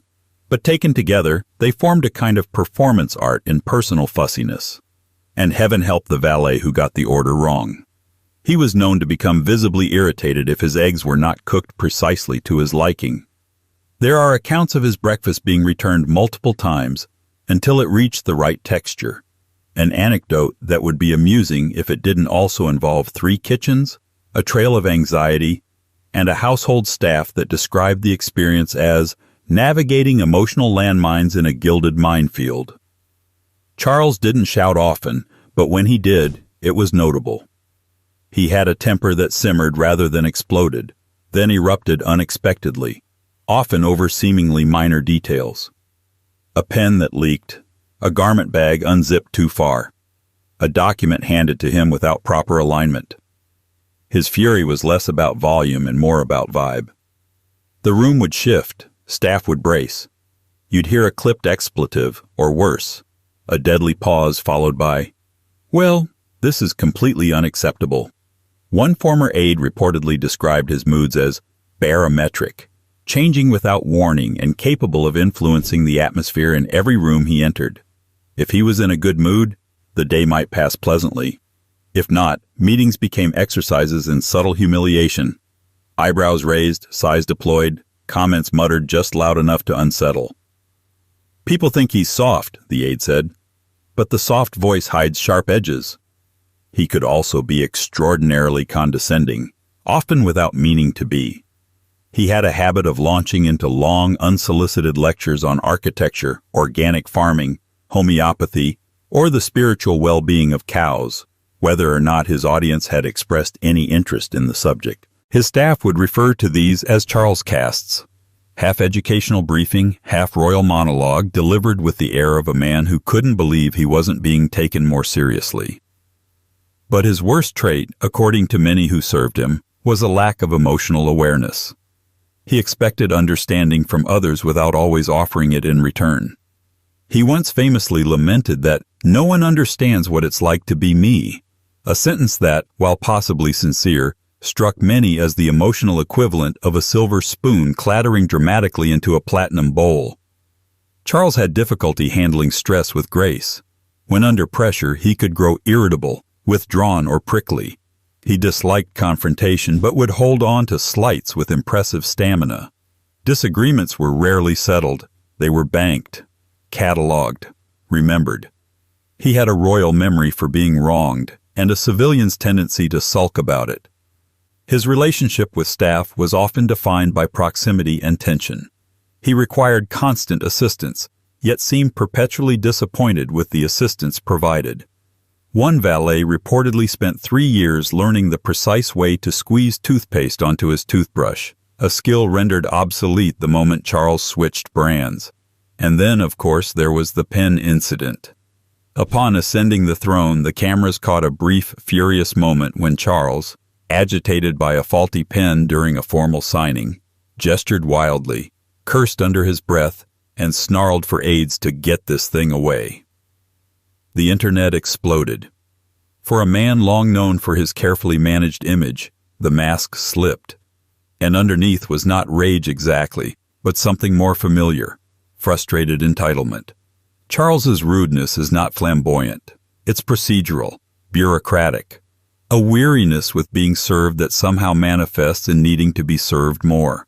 A frustration that the world, with all its moving parts and fallible humans, keeps resisting the precise vision he has in his head. And if you interrupt that vision, you're not corrected. You're quietly absorbed into the list of people who don't get it. Still, if Charles learned his entitlement from being royal, he refined his frostiness through long years of being observed, judged, and never quite applauded enough. And if his expectations were high, it's because the bar was set there by someone very close to him. His sister, for instance, never had time for pens or whining. Princess Anne doesn't break pens. She breaks people's patience with efficiency. 19. Princess Anne. Princess Anne is the kind of person who could correct your posture with a single glance. If the British monarchy has always needed one family member to serve as its internal quality control officer, Anne stepped into that role decades ago, and did so with the weary tone of someone who expected better from you, and always will. To the public, she's the hard-working, no-nonsense, horse-riding royal who's never courted scandal and never wasted a moment of anyone's time. But behind palace walls, Princess Anne is better known as one of the most brusque, blunt, and unapologetically impatient royals alive. She doesn't do small talk. She doesn't do hand-holding, and she absolutely does not do emotional coddling. If Charles was the brooding philosopher, Anne was the military-grade efficiency consultant. She didn't yell often, though when she did, it was efficient and stinging. But mostly, she ruled her space through an intimidating lack of interest in anyone's nonsense. Staff, aides, event coordinators, press secretaries, visiting dignitaries, they all quickly learned the same lesson. Keep it short, keep it accurate, and for God's sake, don't ramble. Her private secretary once described her communication style as rapid, clipped, and terrifyingly direct. She reportedly has no time for pleasantries or small missteps. If she asks for a briefing, she expects it to arrive not just on time but formatted correctly. With footnotes she won't read but expects to be there nonetheless. Anecdotes, personal updates, or colorful flourishes? Absolutely unwelcome. She's been known to walk out of meetings mid-sentence if they ran overtime or failed to hold her attention. Not storm out, just leave. As though continuing to be present would be a misuse of oxygen. And then later, someone would find a note in the margins of the agenda, written in her handwriting, that said something like, "Don't invite me to this again." Unlike her older brother Charles, who could stew for days over perceived slights or philosophical imperfections, Anne's disapproval was instant and unmistakable. She was the queen of raised eyebrows, sharp sighs, and dagger-like one-liners. At a royal engagement in the 1980s, when introduced to a particularly nervous organizer who began explaining the day's schedule in elaborate, breathless detail, Anne interrupted mid-sentence with, "Is there a reason this is taking so long?" On another occasion, a junior staff member nervously attempted to flatter her by saying he admired her strong sense of independence. Anne reportedly replied, "It's not independence, it's competence. Try it sometime." The remark passed through the royal household like a weather front. Even among her family, Anne's tolerance for indulgence was famously limited. She found Charles's soul-searching tiresome, Margaret's dramatics embarrassing, and Andrew's sense of entitlement laughable. She reportedly had little patience for what she called performance monarchy, the idea that royal life should be about visibility, emotion, or charm. For Anne, being royal was a job, and jobs were meant to be done, not celebrated, which is why, ironically, she became one of the monarchy's hardest-working members, clocking hundreds of engagements a year, often in practical shoes and weather-inappropriate coats. She didn't care about fashion, or press coverage, or feelings. She cared about turning up on time, doing the job, and not making a fuss about it. But just because she showed up didn't mean she was warm. Many people who met her were stunned by how little she tried to soften her presence. She often came across as curt, icy, and palpably irritated by inefficiency. Children were ignored unless they were polite. Reporters were treated with open disdain, and attempts at friendliness from strangers were usually met with a nod and a quick pivot toward the nearest door. She could also be hilariously sarcastic, if she liked you. If she didn't, you'd be lucky to get a second glance. Her standards were military, her patience finite, and her attention span reserved for people who respected her time. And yet, in a strange way, Anne's rudeness became part of her charm. It was democratic. She didn't flatter donors or suck up to celebrities. She treated everyone with the same razor-sharp expectations. Her version of fairness was, "I will not pretend to like you unless you give me a reason." What made her especially intimidating was that she rarely explained herself. She didn't apologize for being blunt. She didn't care if she'd been a bit much. If she made you uncomfortable, it was because you weren't prepared, and that was your problem. Her critics called her cold. Her staff called her formidable. But ask anyone who truly worked closely with her, and they'll say the same thing. She was the only one you didn't want to disappoint. because once you did, there was no coming back. Still, even Anne's ferocity could be outpaced by a different kind of royal rudeness, one less about sharpness and more about decibels. A royal who didn't use sarcasm or silence, but sheer volume and bluster. Prince Andrew doesn't correct you. He demands you explain yourself, loudly, and usually while you're already walking away. 20. Prince Andrew, Duke of York. If Princess Anne wields rudeness like a precision tool, Prince Andrew uses it like a blunt instrument, loud, impulsive, and with absolutely no regard for who gets hit in the process. If the British monarchy had an official department for entitlement, Andrew would not merely be employed there. He would be the department. From childhood, Andrew was the favorite, rumored, whispered, occasionally joked about, but always felt. The Queen Mother doted on him. Queen Elizabeth II openly indulged him. Even Philip, who loved hard work the way some people love dessert, seemed to tolerate Andrew more than most. And so, Andrew grew up in a bubble padded with deference, privilege, and the kind of confidence that comes only from being told yes your entire life. Add a military career that encouraged hierarchy, plus decades of being treated as the fun one by the press, and you end up with a man who expects the world to move aside when he walks through a hallway and becomes instantly irritated when it doesn't. Andrew didn't inherit Charles's introspection or Anne's discipline. He inherited the blunt force personality of someone who thinks consequences are optional, and nowhere was that more obvious than in how he treated people who worked under him.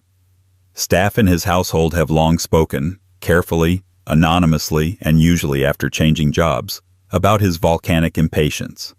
He had a reputation for shouting across rooms instead of walking 2 steps forward. He would bark orders like a man who believed volume increased accuracy. And he had zero tolerance for slowness, lateness, or hesitation. One former advisor said, "He was the kind of person who expected you to know what he wanted before he did, and then blamed you for getting it wrong." He could be astonishingly rude over trivial things, a misfiled memo, a car arriving 5 minutes late, a pen not placed exactly where he expected it. Staff were often berated not because they'd failed catastrophically, but because they dared to exist imperfectly in his vicinity. And while many royals maintained some thin layer of polite pretense, Andrew often couldn't be bothered. He was known to interrupt people mid-sentence with a dismissive hand wave. He talked over aides, cut short briefings he found dull, and once famously responded to a question about scheduling by saying, "I don't do inconveniences." He rarely said please. He almost never said thank you. And when he did, it often sounded like a statement of defeat rather than gratitude. When dealing with strangers or members of the public, Andrew could be charming, but only when he wanted something, or when cameras were nearby. Behind the scenes, the charm evaporated quickly. Diplomats who worked with him frequently described him as difficult, overbearing, and convinced he understands international relations better than the experts. He had a habit of lecturing people, with decades of experience, offering simplistic solutions to complex geopolitical issues, and then growing frustrated when they didn't praise his insight. He also had a tendency to assume closeness where none existed. He could go from cold to overly familiar in a heartbeat, dropping names, making inside jokes no one else understood, and expecting the room to revolve around his preferences. Then, the moment someone didn't play along, he'd retreat into irritation, offended that they hadn't recognized the honor of being included in his temporary circle. Andrew was not introspective. He didn't reflect. He didn't apologize. Instead, he powered forward, confident that he was the wronged party in most interactions. If staff attempted to explain themselves, he grew impatient. If they attempted to defend themselves, he grew louder. There was also the matter of temper. Unlike George VI's sudden snaps or Philip's biting wit, Andrew's temper was unvarnished and thoroughly unroyal. He could go from calm to irate faster than anyone expected. A choreographer working on a charity event once recalled that Andrew erupted because the staging looked cheap. Another aide remembered him shouting across a room because a schedule change required him to walk farther than planned. Even his siblings, who are hardly strangers to strong personalities, have been known to sigh heavily when Andrew enters a conversation. Anne's usual tactic is to ignore him. Charles's is to avoid him. Edward's is to smile politely and retreat. Their mother? She spent decades smoothing the damage behind him. The irony is that Andrew often saw himself as misunderstood. He believed he was simply being direct, or efficient, or decisive. But directness isn't the same as shouting. Efficiency isn't the same as impatience. And decisiveness isn't the same as assuming the world exists to obey you. Yet Andrew excelled at that assumption. It was his talent, his shield, his operating system. And though his public reputation has collapsed in recent years, his private one, as the royal most likely to make staff cry, is old, well-established, and thoroughly earned. But Andrew wasn't the only Windsor spouse with a sharp tongue and unpredictable moods. Standing beside him for years was a woman whose warmth could turn cold in seconds, whose friendliness came with a serrated edge, and whose temper, like Andrew's, was never quite under control. Sarah Ferguson is next, and she laughs loudly, but she criticizes even louder. 21. Sarah Ferguson, Duchess of York. If Prince Andrew embodied a kind of booming royal entitlement, Sarah Ferguson, better known to headlines as Fergie, embodied chaos with a tiara. She arrived on the royal stage like a firecracker in a library, loud, unpredictable, and wholly unsuited to the finely tuned, passive-aggressive etiquette of Buckingham Palace. And for a brief, spectacular period, she made being royal look more like a sitcom than a tradition. But behind the tabloid frenzy and the forced laughter, there was something sharper, something less talked about. Sarah Ferguson wasn't just a breath of fresh air. She was also, by the accounts of those who worked around her, one of the most emotionally volatile and, at times, startlingly rude royal figures of her era. To be clear, Fergie was not cold in the traditional royal sense. She didn't glide silently through rooms leaving staff trembling in her wake like Queen Mary or Princess Margaret. She didn't weaponize silence. Instead, her rudeness came wrapped in noise, laughter, chatter, deflections, bursts of impatience, and the occasional full-volume dressing down of someone who happened to be standing in the wrong place at the wrong time. One former staff member described her as a whirlwind of charm and criticism. Another put it more bluntly. She could make you feel like her best friend at 10 a.m. and her worst mistake by lunch. Fergie's moods were unpredictable. When happy, she could be disarmingly warm, cracking jokes with butlers, sharing wine with assistants, and telling slightly too personal stories to the nearest available human. But when frustrated, embarrassed, or under pressure, her default setting shifted rapidly into something much darker. She became short-tempered, demanding, and, most consistently, sharp-tongued. Her impatience with staff was legendary. She could scold in front of others, criticize without context, and bark last-minute changes to schedules, plans, or wardrobe with the emotional force of a Category 4 personality. She once berated a member of her personal team over a scheduling error with the phrase, "Do I have to do everything myself around here?" The staff member had been working a 14-hour shift. Unlike more traditional royals who maintained a frosty distance, Fergie often blurred the line between personal and professional. She made friends with staff, and then turned on them when things went wrong. This created a working environment that was warm one minute and toxic the next. You never knew if a joke was welcome, or if it would be met with, "That's not funny. Don't speak unless you have something useful to say." She had a habit of emotional whiplash, and while some saw this as authenticity, a royal finally being real, those close to her saw something more complex. It wasn't just moodiness, it was volatility mixed with performance.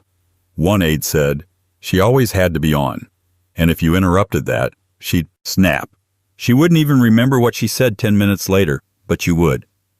Her reputation among royal courtiers was mixed, to put it diplomatically. The senior palace staff considered her difficult, unpredictable, and in need of constant management. She clashed with the strict internal protocols of royal life, rolled her eyes at expectations, and sometimes outright refused to attend formal events she considered boring. At one diplomatic function, she reportedly told a foreign dignitary's wife that the food was unbearable and that the event had the energy of a funeral dressed as a fundraiser. What made it all more complicated was her sense of victimhood. Fergie often saw herself as the misunderstood outsider, a woman trying to survive in a system that had no room for someone like her. And while that may have had truth to it, her behavior toward others rarely reflected any such sympathy. She wanted empathy but gave little in return. Her split from Andrew only sharpened the edges. As her post-divorce life became a mix of media deals, public apologies, and increasingly bizarre attempts at reinvention, those around her said she became even more unpredictable. Staff were expected to manage not just her calendar, but her mood swings. PR aides dreaded calls from her at odd hours when she'd be full of sudden plans, only to reverse them hours later with no explanation, often lashing out at people who hadn't kept up. And yet, like many difficult royals, Fergie had moments of genuine kindness. She could be generous, emotionally open, and deeply loyal when she chose to be. But it was always conditional. She could turn on people without warning, and once you'd been cut off, you were out for days, months, years, depending on how much she believed you had embarrassed her. She wasn't born royal. She married in, stumbled out, and has spent decades hovering on the edge of palace life, half included, half exiled. But the chaos she brought with her didn't disappear, and neither did the reputation. Still, if Fergie was royalty by marriage, the next man on our list was born into it, and carried himself as if the world owed him an apology just for existing. Prince Edward, Duke of Kent, didn't need to raise his voice. His disdain spoke fluent silence. 22. Prince Edward, Duke of Kent. Prince Edward, Duke of Kent, has spent most of his royal life in the quieter corners of the monarchy, a steady, if often overlooked figure at ceremonies, military events, and the slightly dustier end of British royal protocol. He isn't splashed across tabloids, doesn't ignite scandals, and rarely makes headlines. But inside palace walls? Edward is remembered less for his diplomacy, and more for a temperament that's been politely described as demanding, imperious, and more than once, exhausting. He may lack the theatrical outbursts of some of his royal cousins, but his style of rudeness is no less cutting. It's the slow burn kind, polished, institutional. The sort of condescension that arrives not in a scream, but in the form of a slow, narrowing glare, a clipped sentence, or a dismissal so cold it leaves the room 5 degrees cooler. Staff who've worked with the Duke describe a man who expects immediate excellence, absolute precision, and zero conversation about why either might be difficult to deliver. One former aide described him as an aristocratic engine of disapproval, never overtly abusive, but never satisfied either. He wouldn't yell, they said. He'd just look at you as though you'd personally lowered the value of the monarchy. That brand of disdain is familiar to anyone who has tried to manage royal expectations. But Edward's particular brand comes with a twist of old-school military rigidity. A long-time officer in the British Army, his worldview has been shaped by strict order, ceremonial decorum, and the deeply held belief that things should be done not just correctly, but traditionally. Which sounds noble until you're the junior staffer being silently judged because the gold fringe on the ceremonial standard isn't facing due north. The Duke is known for having a precise sense of decorum. Too precise. He notices when names are pronounced incorrectly. He notes how cups are held. He comments, sometimes mid-handshake, if your bow is a few degrees off. In the rare case he offers a compliment, it often comes tied with a correction. Very good, though I'd recommend polishing your shoes properly next time. He rarely explains his expectations in advance. He simply expects them to be known. And when they're not, the result isn't an explosion, it's an audit. He'll ask short, loaded questions like, "Who arranged this?" or "Was this reviewed before I arrived?" which translate loosely to, "Someone will answer for this. It had better not be you." While he doesn't engage in public outbursts, he is known for private tension. In small meetings, his comments can land like a ruler across the knuckles. He prefers clear answers, not just correct ones. Staff have described the air around him as thin with tension, especially during official engagements, where the margin for error is not just small, it's hypothetical. Edward's treatment of service staff is especially telling. Though formally polite, he has a reputation for offering correction over conversation. For instance, if served the wrong wine at dinner, he won't complain. He'll wait, finish his glass, and then quietly inquire, "Was there a reason for that particular selection?" A statement that sounds like a question, but isn't. It's a verdict. Behind closed doors, the Duke has little patience for excuses, interruptions, or what he calls modern slackness. That includes late arrivals, cell phones in meetings, and, reportedly, too casual greetings. A staffer once addressed him with a, "Good morning, sir," instead of "Your Royal Highness." The look Edward gave in return could have frozen a bonfire. He doesn't forget slights either. Offend him once, and your name might vanish quietly from guest lists, committees, or engagement rosters. You won't be told you've been exiled, you'll just stop receiving calls. But perhaps the most defining characteristic of Edward's difficult nature is that it rarely comes with self-awareness. Unlike some royals who recognize their quirks, and even joke about them, Edward appears genuinely mystified when people struggle to meet his standards. His worldview doesn't allow much space for error or empathy. To him, it's not rudeness. It's just the way things should be done. Still, if Edward's discipline is rooted in traditionalism, our next figure offers a far stranger cocktail: sharp wit, dry entitlement, and a quiet belief that royalty means never having to say thank you to the help. Princess Alice of Athlone was royalty on both sides, and she wielded that pedigree with a tongue sharper than most knives in the kitchen. 23. Princess Alice, Countess of Athlone. Princess Alice of Athlone was born into the kind of pedigree that could make a palace blush.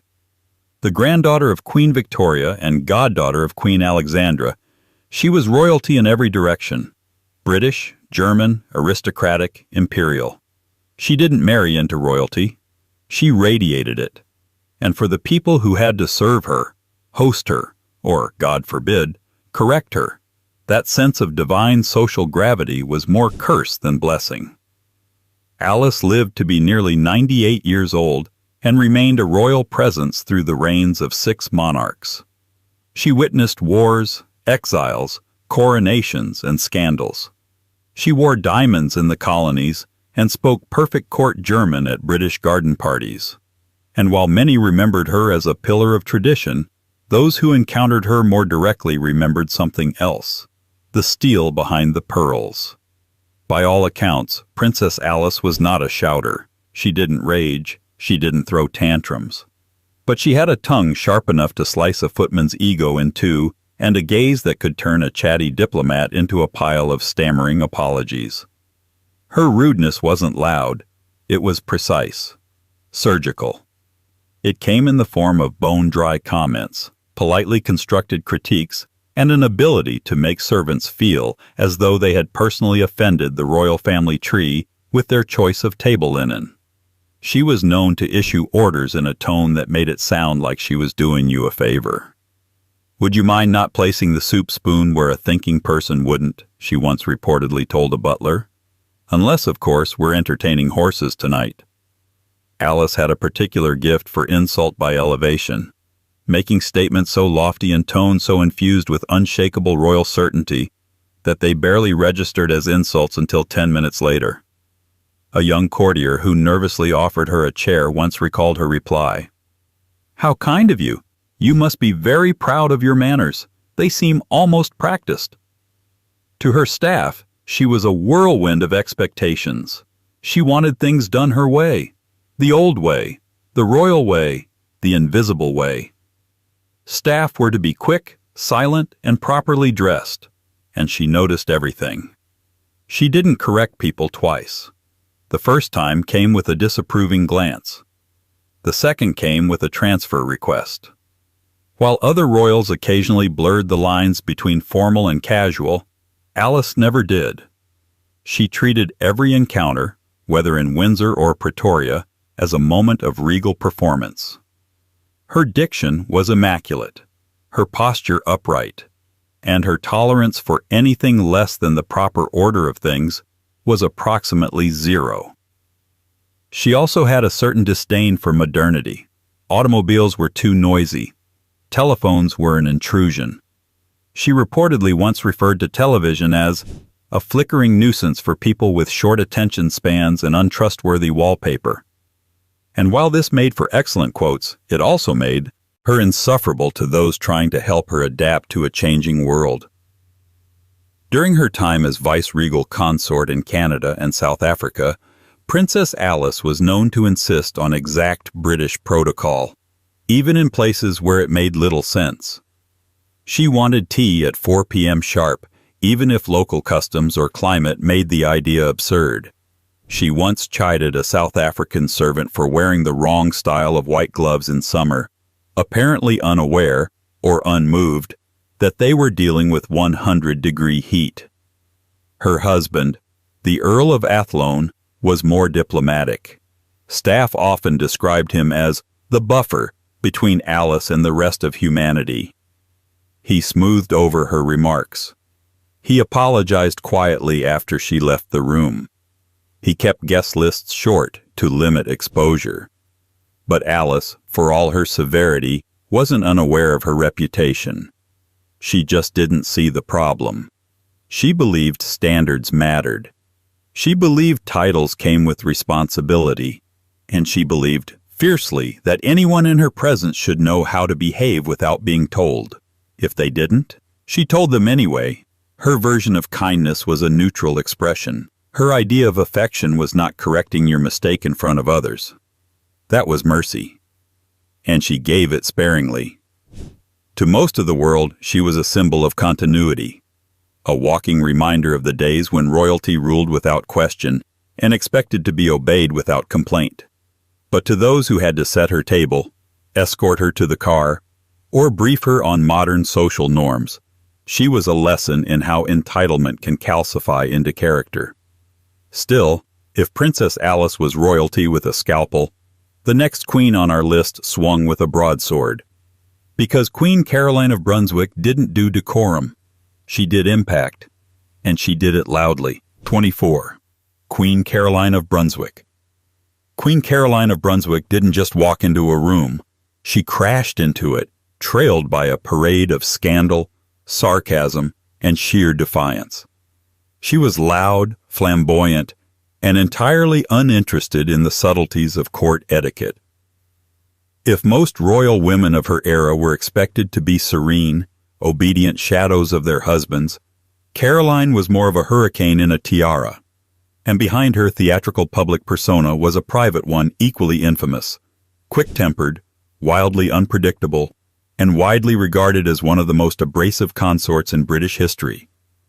Born a German princess and married off to her cousin, the future King George IV, Caroline arrived in England as an outsider and never let anyone forget it.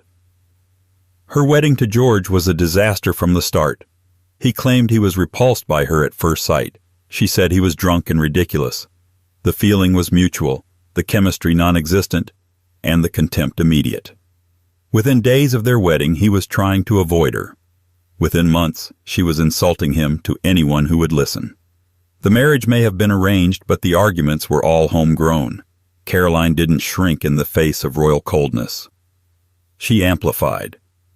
She leaned into every opportunity to needle her husband, undermine the royal family, and assert herself in court and society with all the tact of a cannon. If the royal protocol called for quiet elegance, Caroline responded with flamboyant attire, theatrical displays of emotion, and social visits so disruptive that hosts would sometimes pretend not to be home. Her disdain for the rules was matched only by her disdain for the people enforcing them. She considered most courtiers petty, most palace staff useless, and most British aristocrats intellectually inferior to her dog.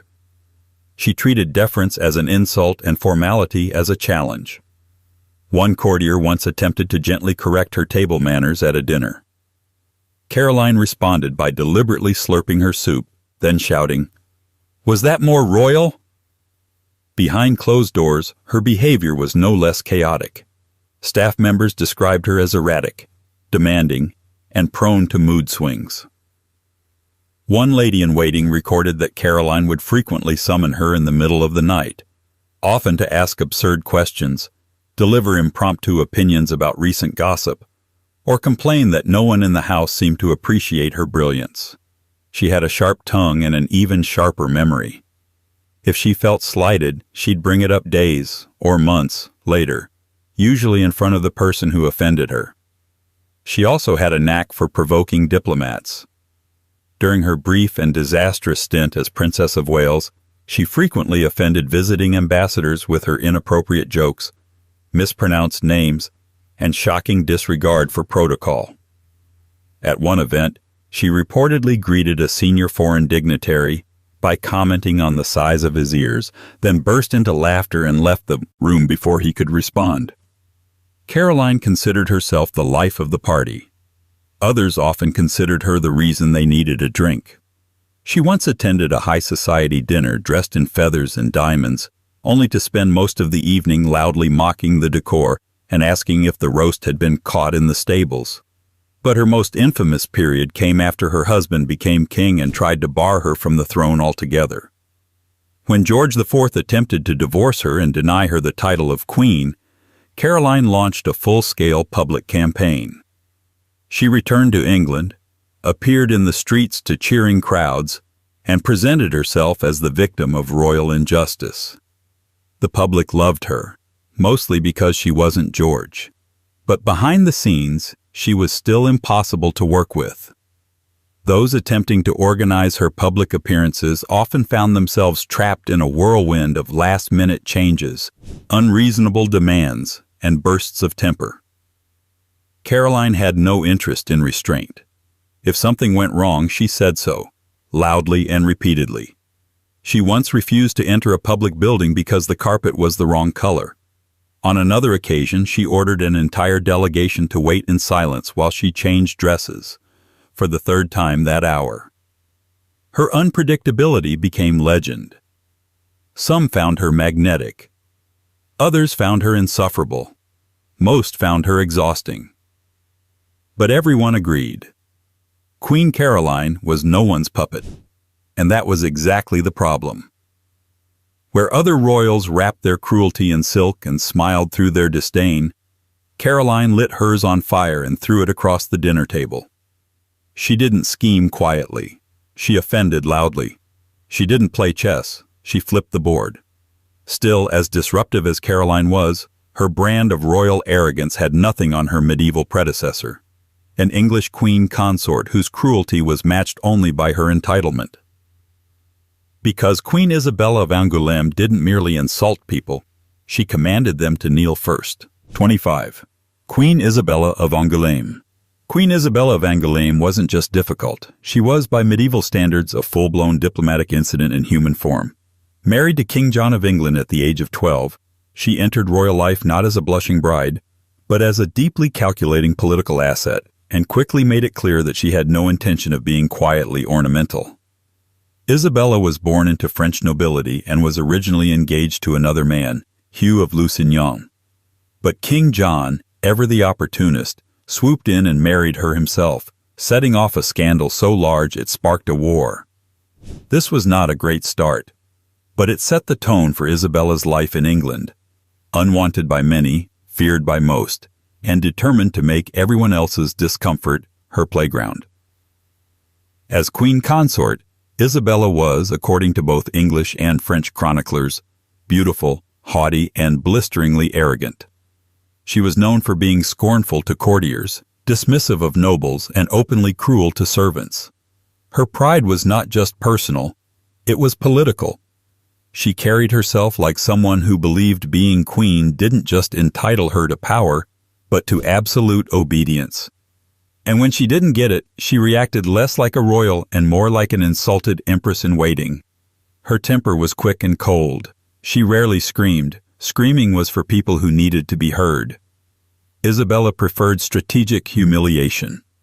One documented incident describes her openly mocking a high-ranking noble's clothing during a court feast, loudly speculating whether he'd dressed in the dark or simply owned no mirrors.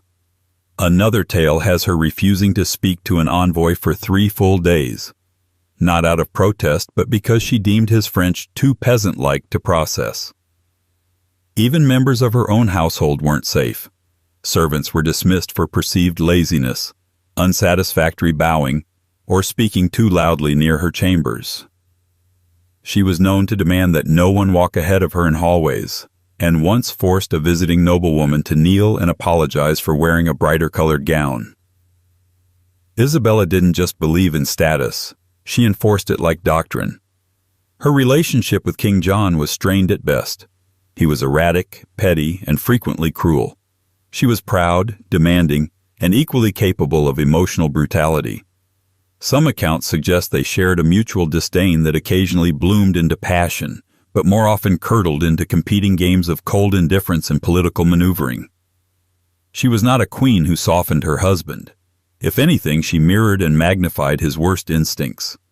While John was off mismanaging wars and alienating barons, Isabella built her own power base, quietly, skillfully, and with very little interest in her English reputation. She spent most of her time in luxurious seclusion, complaining about the weather, the customs, the court, and the general lack of sophistication. She reportedly found English nobles coarse and desperately provincial, and once called Windsor Castle a fortress dressed up as a prison. After John's death, Isabella returned to France and wasted no time asserting herself again, not as a grieving widow, but as a political operative. She quickly married her former fiancé, Hugh of Lusignan, yes, the one she ditched years earlier, and then spent the next few decades consolidating power, meddling in French-English politics, and launching schemes to elevate her children's status. She was ambitious to the end, fiercely protective of her Angevin bloodline, and endlessly disdainful of anyone who questioned her authority. It's worth noting that she raised Henry III, one of the longest-reigning English monarchs, though not exactly a beacon of personal warmth himself. Her influence lingered, so did her reputation. Even centuries later, medieval historians described her as proud to the point of madness. More Roman than Christian, and never to be trusted with flattery, for she believed every word of it. But perhaps the most enduring legacy of Queen Isabella of Angoulême was her ability to combine style with scorn. She didn't merely expect to be obeyed, she expected to be adored, and punished those who offered anything less. Her court was a gallery of frightened faces and carefully measured compliments. Those who survived her did so by understanding the key rule. Isabella never forgot an insult, and she never accepted a compliment that wasn't delivered on bended knee. Even by medieval standards, she was a standout. Imperious, impervious, and nearly impossible to please. Still, if Isabella was fire, her son-in-law would be smoke, always present, always toxic, and just as hard to clear from the room. Because next comes King John, a man so scornful, so petty, so gleefully cruel, that even his allies wrote him out of the narrative when they could. Isabella ruled like a queen, John ruled like a problem. 26. King John. There are many ways to be remembered by history. Some rulers are praised for their wisdom, others for their conquests. King John, however, earned the rare distinction of being remembered as a cautionary tale. His name is almost never uttered without a wince, a sneer, or the phrase, "worst king in English history" close behind. And while much of his legacy has been filtered through legend and propaganda, Thanks in part to chroniclers who despised him, it's safe to say the portrait of John as a petty, scornful, and gleefully arrogant monarch is not without supporting evidence. Even in a family as tumultuous as the Plantagenets, John stood out. The youngest son of Henry II and Eleanor of Aquitaine, he was never expected to rule. His nickname was Lackland, because he inherited no territory from his father, a snub that seems to have fermented inside him like a vintage grudge. When he eventually did claw his way to the throne, it was less a coronation and more a hostile takeover of royal dysfunction. John didn't just rule with contempt. He seemed powered by it. He distrusted his nobles, despised his rivals, and managed to alienate just about everyone who ever tried to support him. His court was less a center of royal authority and more a toxic work environment. Advisors were berated, dismissed, or humiliated depending on the day, and sometimes the hour. He was the kind of monarch who could praise you on Tuesday and confiscate your lands by Wednesday afternoon. Those who served him described a man who rarely raised his voice but always lowered morale. His insults were surgical, his judgments absolute. If he suspected disloyalty, the punishment was swift and strategically humiliating. If he encountered incompetence, or what he perceived as incompetence, he responded with sarcasm so dry it could be bottled. John reportedly had a fondness for micromanagement. He wanted total control over court appointments, castle inventories, local politics, royal finances, and, inevitably, your personal life. He once revoked a noble's title not for treason or crime, but because the man had failed to send the expected tribute with sufficient enthusiasm.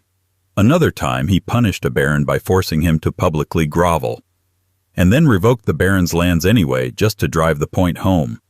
He was a master of petty feuds. He would hold grudges for years and use state resources to pursue them.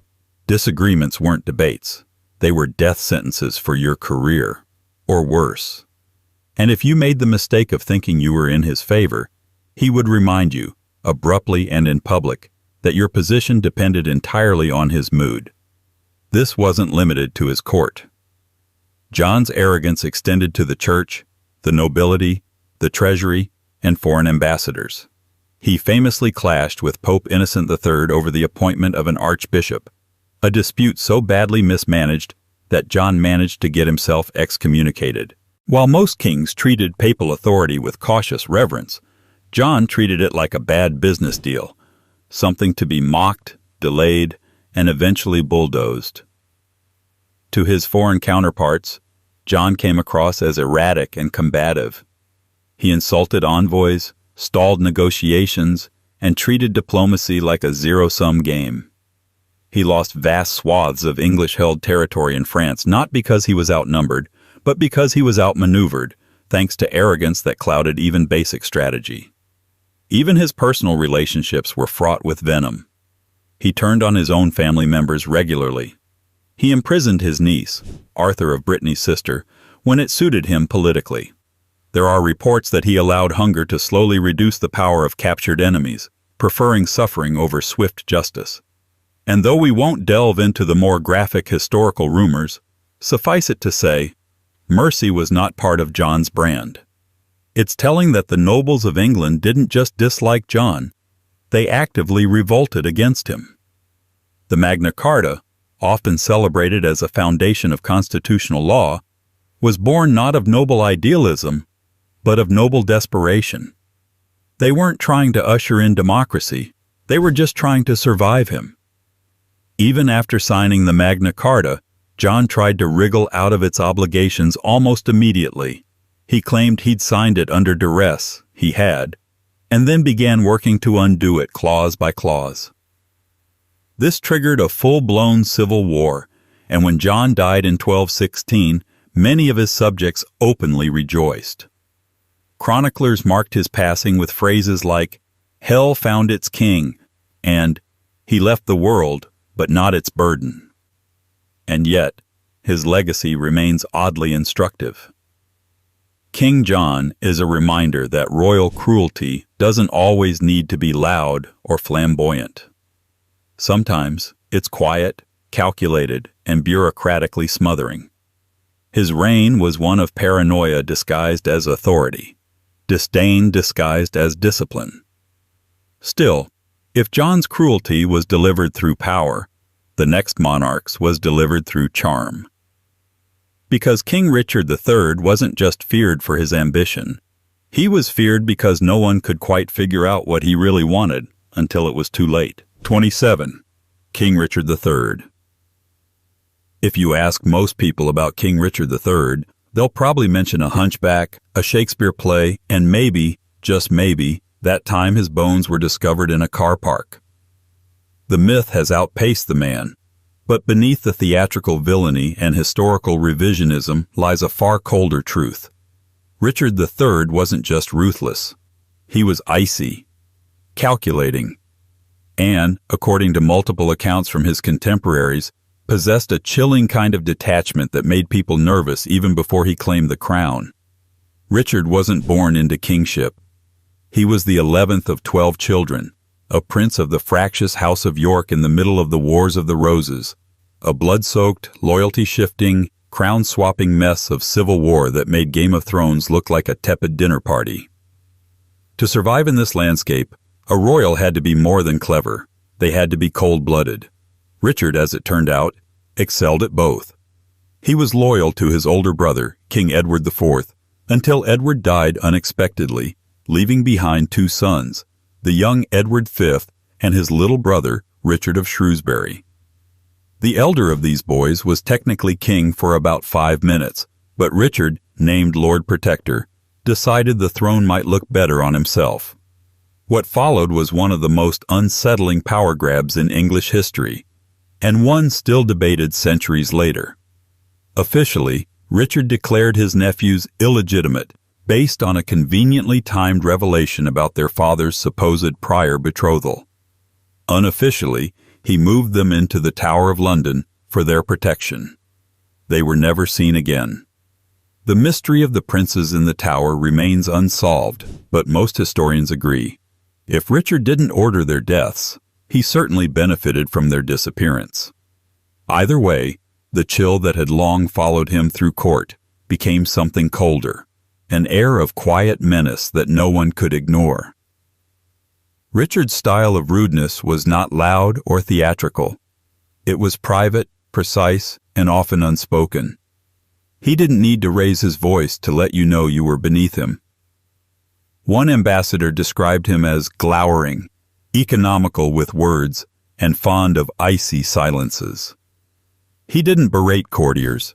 He dismissed them with a glance. He didn't shout at servants. He froze them out of their jobs. He didn't threaten openly, but those who crossed him tended to regret it soon after. He surrounded himself with men loyal more to his ambition than his ideals.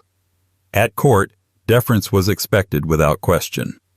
The moment he became king, Richard began reshuffling alliances, canceling favors, and removing anyone who showed even a hint of nostalgia for the previous regime.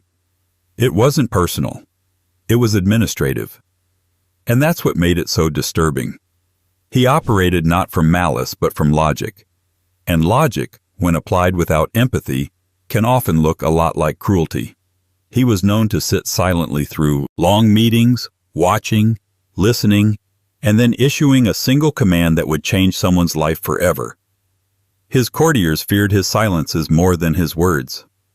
Unlike other monarchs who ruled with drama or pageantry, Richard ruled like a chess master playing 15 moves ahead.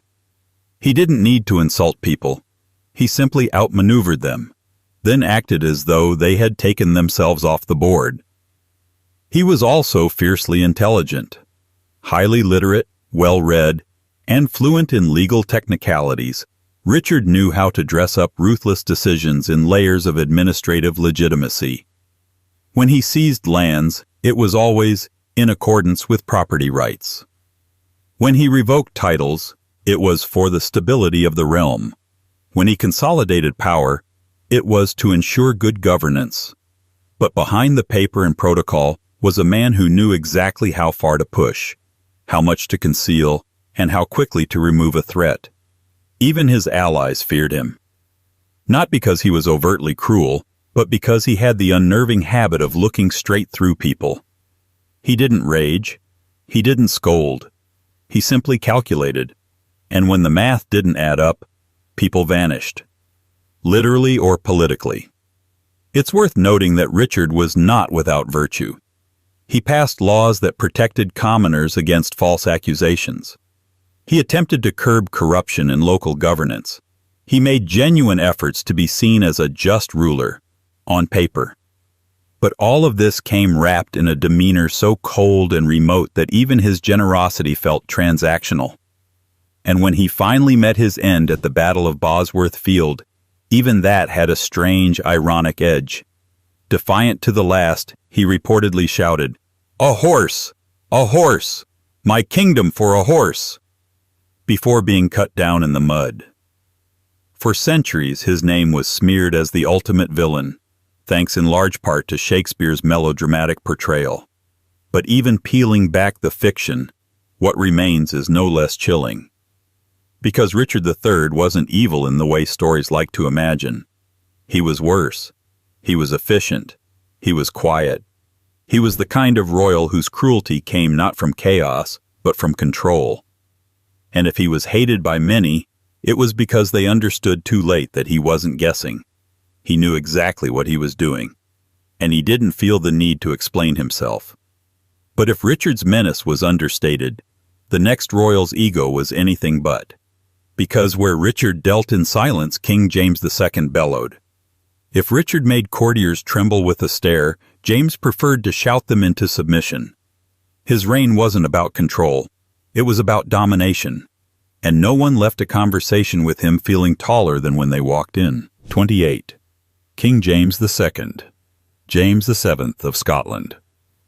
There are monarchs who inspire loyalty, and there are monarchs who command it. Then there's King James II of England, James VII to the Scots. A man who didn't want your loyalty exactly. He wanted your surrender. Not in a metaphorical sense either. He wanted your full, unquestioning, spine-removed compliance. Your opinions? Optional. Your religion? Wrong. Your dignity? Highly negotiable. James ruled like a man who had never been corrected in his life, and when someone finally did try, he took it as treason.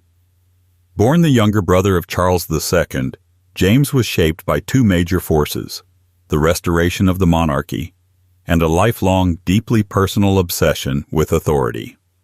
Charles II, known for his easy charm and Epicurean indulgence, was everything James wasn't. Affable, compromising, and good at pretending to listen. James, by contrast, had all the charisma of a weathered military order and the social grace of a drum roll during a eulogy. He was a soldier at heart, a strict Catholic in a deeply Protestant kingdom, and, according to virtually everyone who ever served under him, a man who could clear a room with a single look, or fill it with thunder if he opened his mouth. Because James II didn't just believe in divine right. He wielded it like a cudgel. In conversation, James was known to lecture rather than listen. Advisors were often treated like errant pupils in a failing classroom.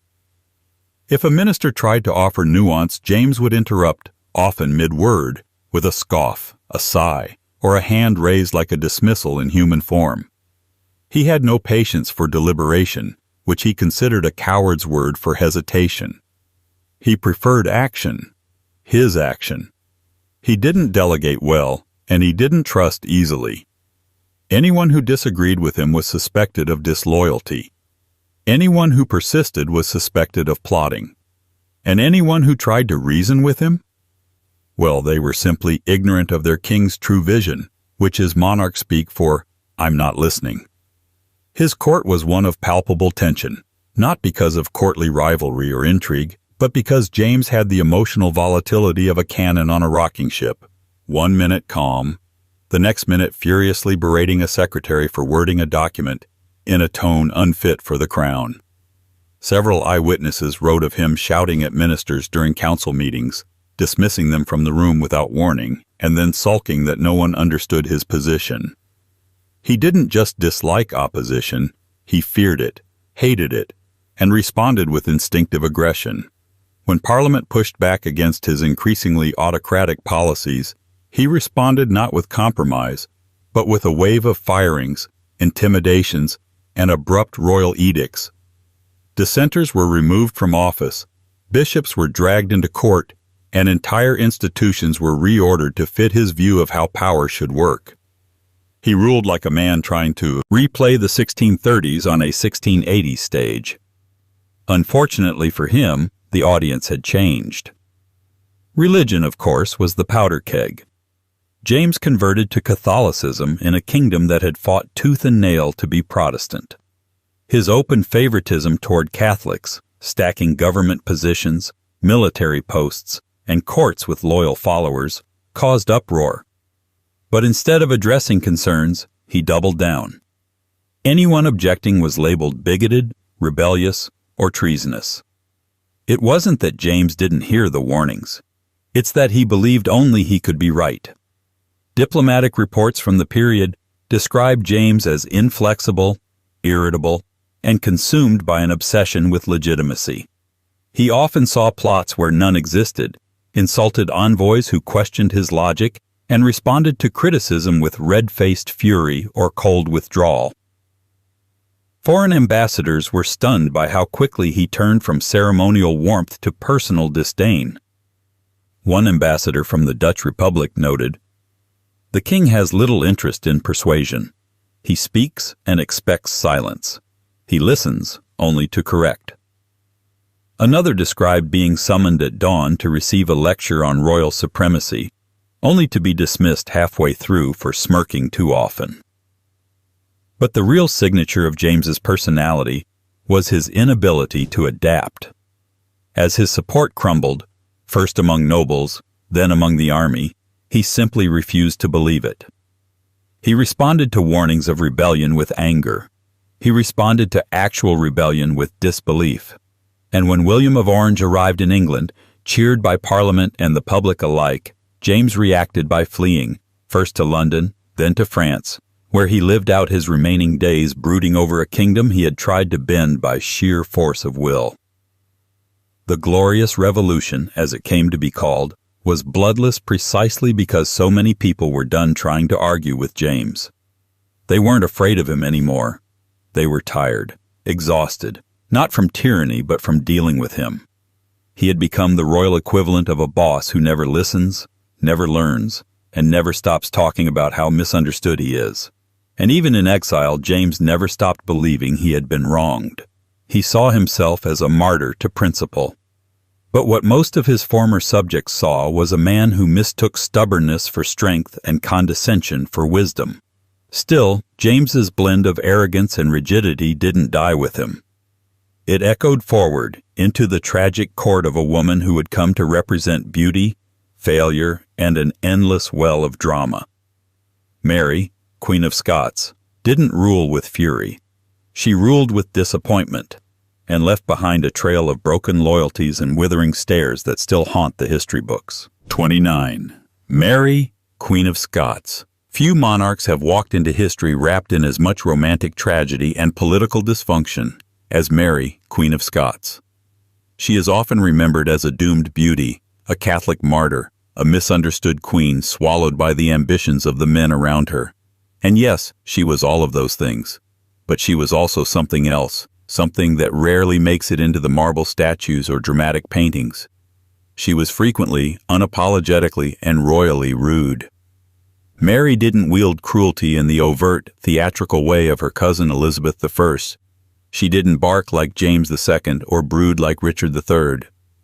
Her weapon of choice was something more elusive, haughty detachment, a sort of emotional hauteur that could strip the room of warmth in under a minute. And if she didn't like you, well, you'd know, immediately, with perfect grammar. Born into the doomed Stuart line, Mary became Queen of Scotland at just 6 days old. Her childhood was spent in the polished courts of France, where she learned to speak multiple languages, compose music, and move through elite society like a swan through water, graceful, elegant, and wholly unconcerned with anything beneath her. That training, of course, came at a price. An inflated sense of self-worth, a volcanic temper masked by courtly charm, and the deep belief that everyone around her existed to serve, not challenge. When she returned to Scotland to take up her crown, she arrived not as a native daughter, but as a foreign queen, fluent in French, unimpressed by Scottish manners, and privately disdainful of the rugged nobility she was supposed to rule. To many of them, she seemed more like an aloof duchess visiting her estate than a monarch prepared to govern a volatile kingdom. And to Mary, Scotland seemed more like a cultural inconvenience than a homeland. She brought with her a French entourage, advisors, ladies-in-waiting, and a rotating cast of courtiers who reinforced her belief that Scottish customs were rustic and mildly offensive. This didn't endear her to the local elite. When they pushed back, she returned the favor with veiled insults, stiff formalities, and the kind of passive-aggressive remarks that didn't leave bruises but certainly left dents. In private correspondence, she referred to some of her lords as uncultured and provincial, and once dismissed a proposal from the Scottish Parliament as little more than a village petition dressed in politics. Not exactly the tone of a woman trying to build bridges. She was polite, yes, but it was the kind of politeness that felt like a performance for an audience that had already failed her. Her famous charm was real, but it operated on a switch. Allies received smiles, warmth, even laughter. Detractors received cold nods, clipped words, and long silences that made courtiers shuffle their feet and glance toward the door. Mary was a queen who expected admiration as a baseline. Challenge her? You'd be met with frost. Defy her? That's when the real chill set in. Her marriages didn't help her reputation. Her union with Henry Lord Darnley was a political disaster and a personal catastrophe. Darnley himself was arrogant, unstable, and erratic. But Mary matched his tantrums with imperial disdain. When he began demanding more power, she reportedly dismissed his requests in front of his allies with a phrase that roughly translated to, "What has he done to deserve anything but silence?" Their relationship descended into mutual contempt, public sniping, and eventual catastrophe. The scandal only worsened when she married James Hepburn, Earl of Bothwell, widely suspected of being involved in Darnley's murder. Rather than apologize, explain, or even soften the optics, Mary doubled down. When nobles rebelled, she met their concerns with dismissiveness. Her response wasn't, "Let us talk." It was, "You wouldn't understand." And it turns out they didn't want to. Her own nobles turned against her. Her political tact turned out to be no match for her talent for alienation. And as her power crumbled, her attitude didn't. Even in imprisonment, she remained grand, refusing to acknowledge Elizabeth I as the rightful queen, refusing to see herself as anything less than chosen, and refusing to express regret in any form that didn't sound like a lecture.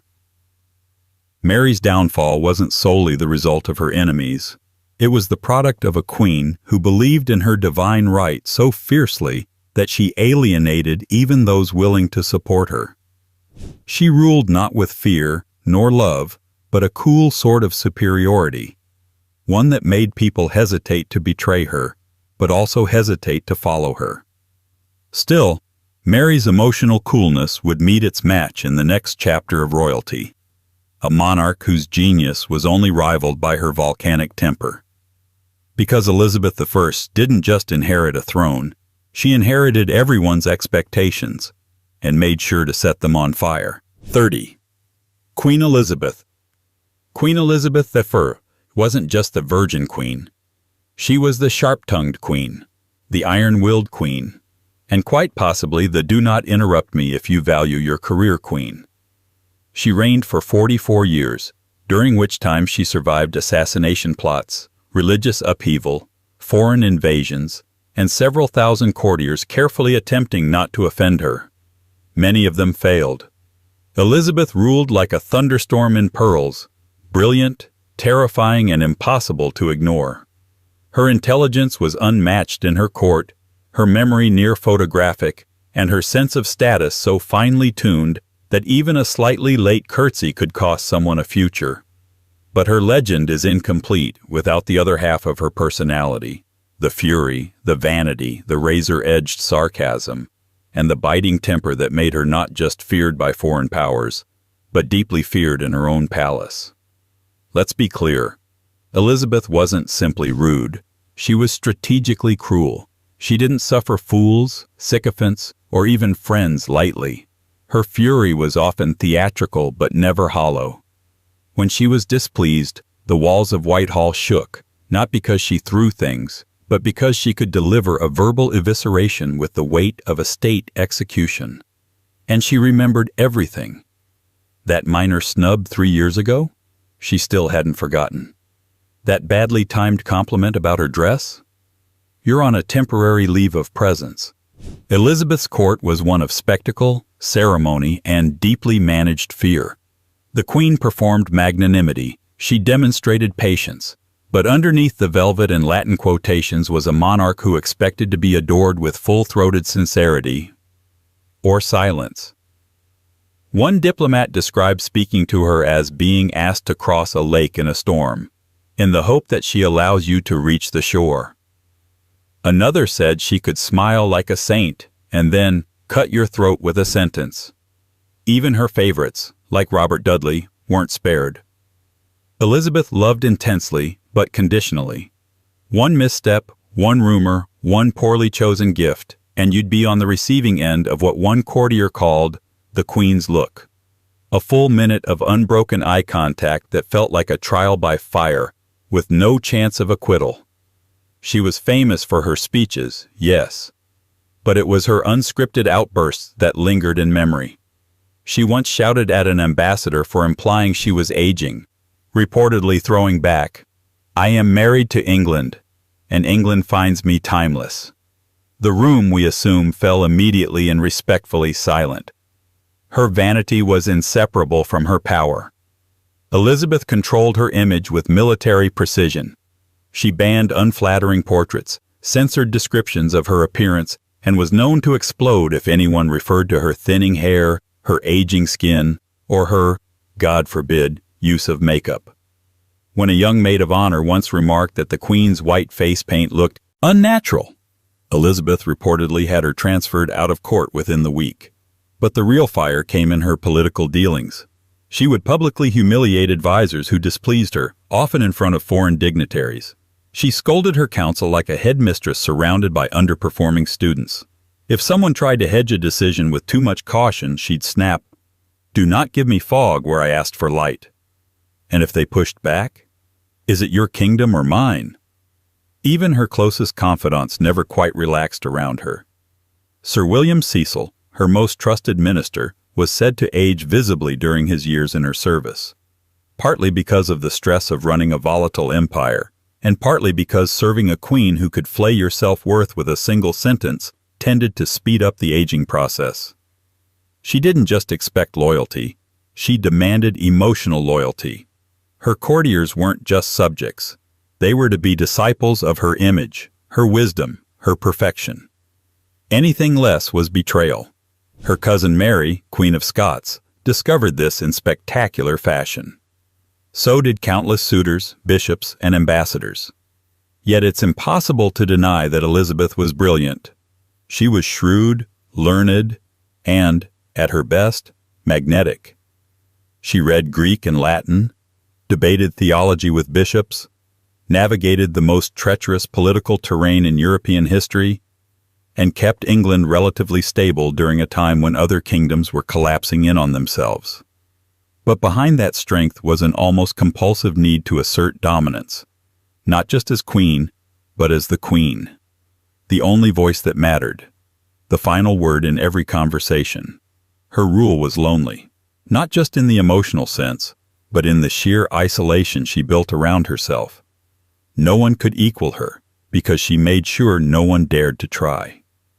And as the Tudor sun slowly set, those around her learned the most important rule of the Elizabethan court.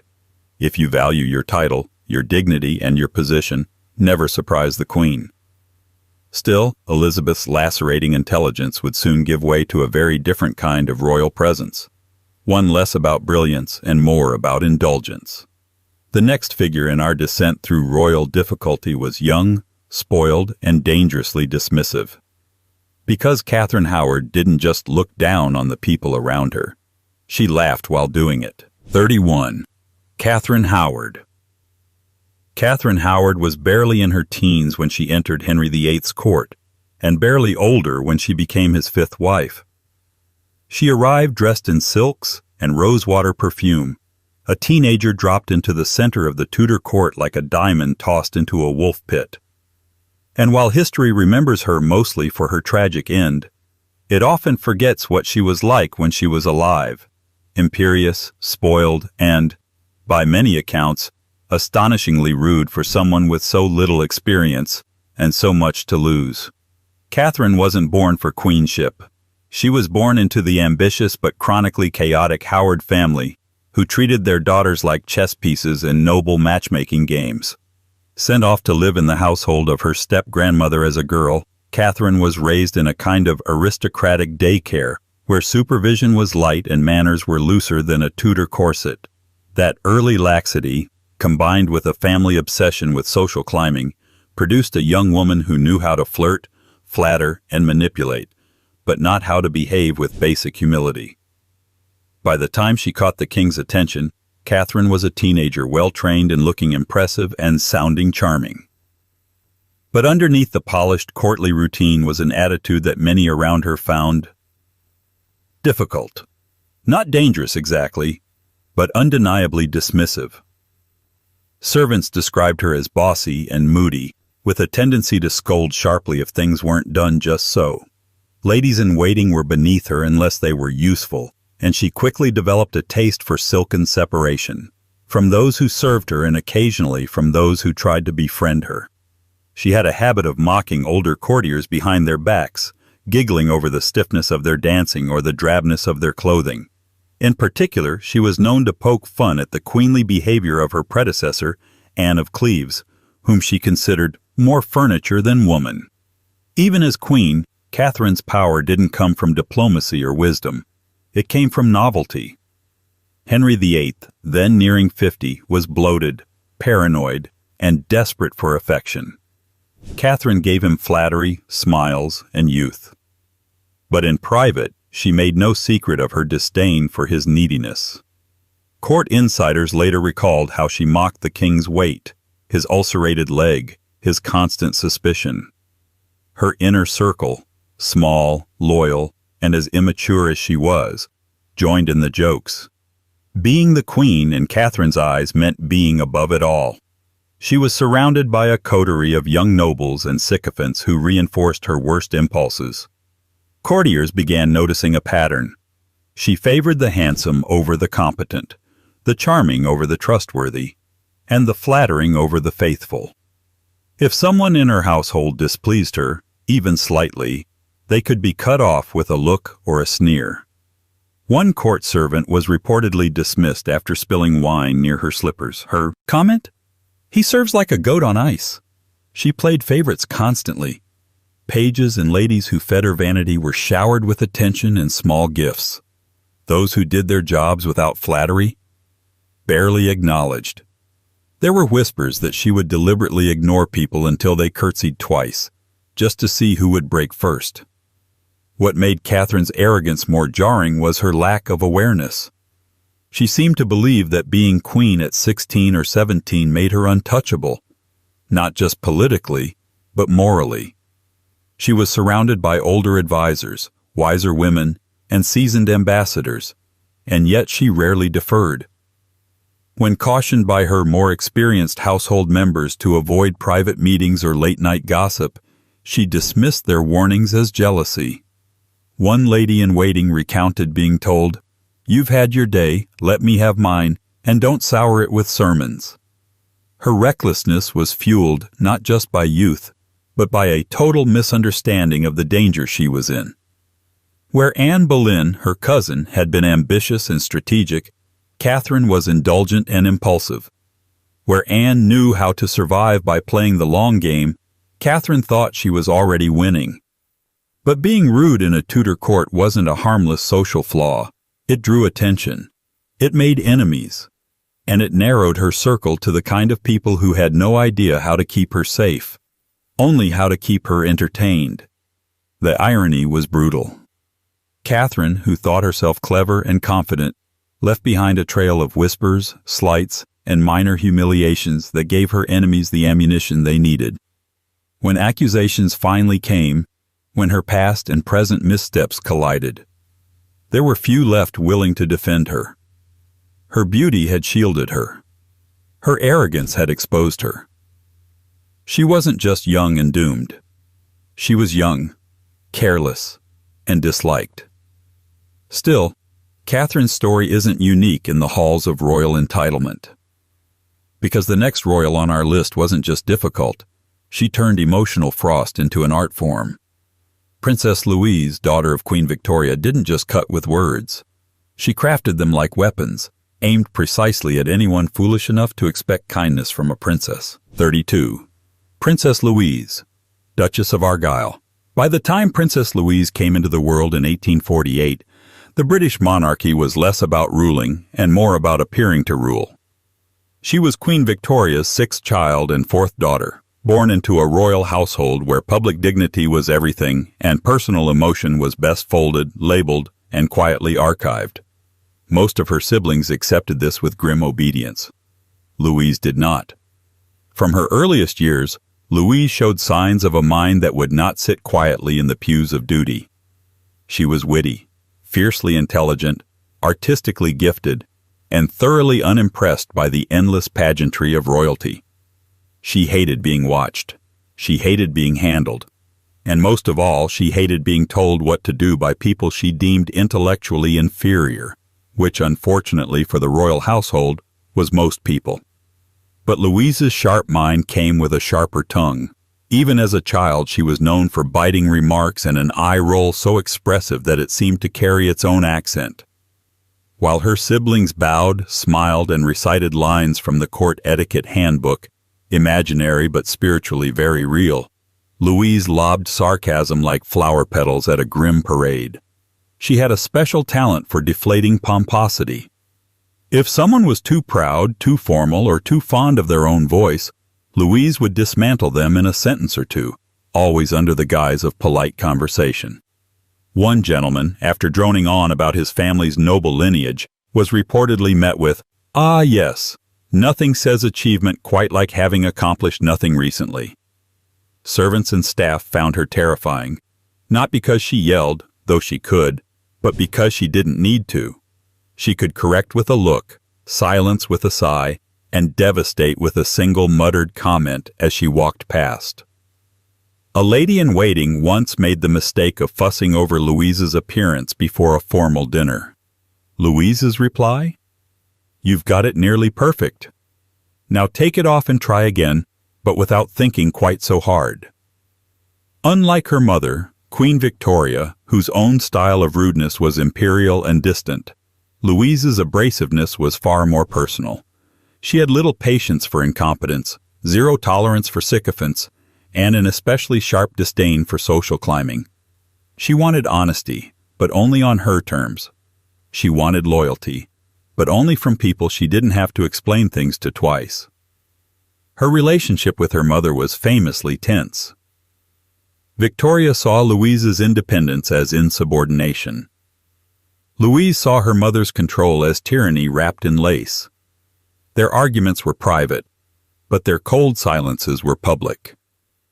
At one point, Victoria barred Louise from traveling abroad alone, not for safety reasons, but because, as she put it, Louise has ideas of her own, which can be dangerous. Translation: she doesn't listen, and she doesn't pretend to. Even her marriage was shaped by royal friction. Louise was the first of Victoria's children to marry a non-royal, John Campbell, the Marquess of Lorne, later Duke of Argyll. The match was controversial, not just because of the break in tradition, but because Louise made it clear she chose him. For a princess to exercise that kind of agency was, in the eyes of the monarchy, dangerously modern. The marriage itself, complex, cold at times, politically useful, emotionally distant. There were years when Louise and Lorne lived separate lives in the same palace, each with their own routines, their own guests, their own staff. And if anyone ever tried to probe the reasons behind this arrangement, Louise would respond with something like, "My private life is already being lived. It doesn't need to be explained." That tone, cool, self-contained, and emotionally barbed, defined her public persona. She supported women's education, advocated for artists, and even worked as a sculptor herself, a rare occupation for a royal woman. But despite her progressive interests, she remained profoundly unapproachable. She didn't want to be loved. She wanted to be understood.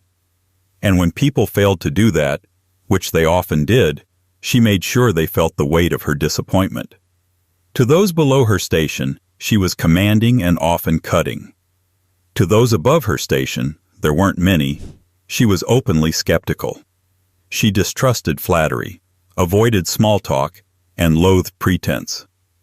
The safest way to survive in Princess Louise's presence was to be useful, silent, and not try too hard. Overeager guests found themselves iced out. Underperforming staff were quietly replaced. Even in old age, when most royals soften into myth, Louise remained firm, private, and as socially prickly as ever. One visitor described her as an intelligent woman with no time for mediocrity and even less time for compliments. She died without children, without scandal, and without apology. But her legacy isn't just one of independence. It's one of thorny resistance to royal softness.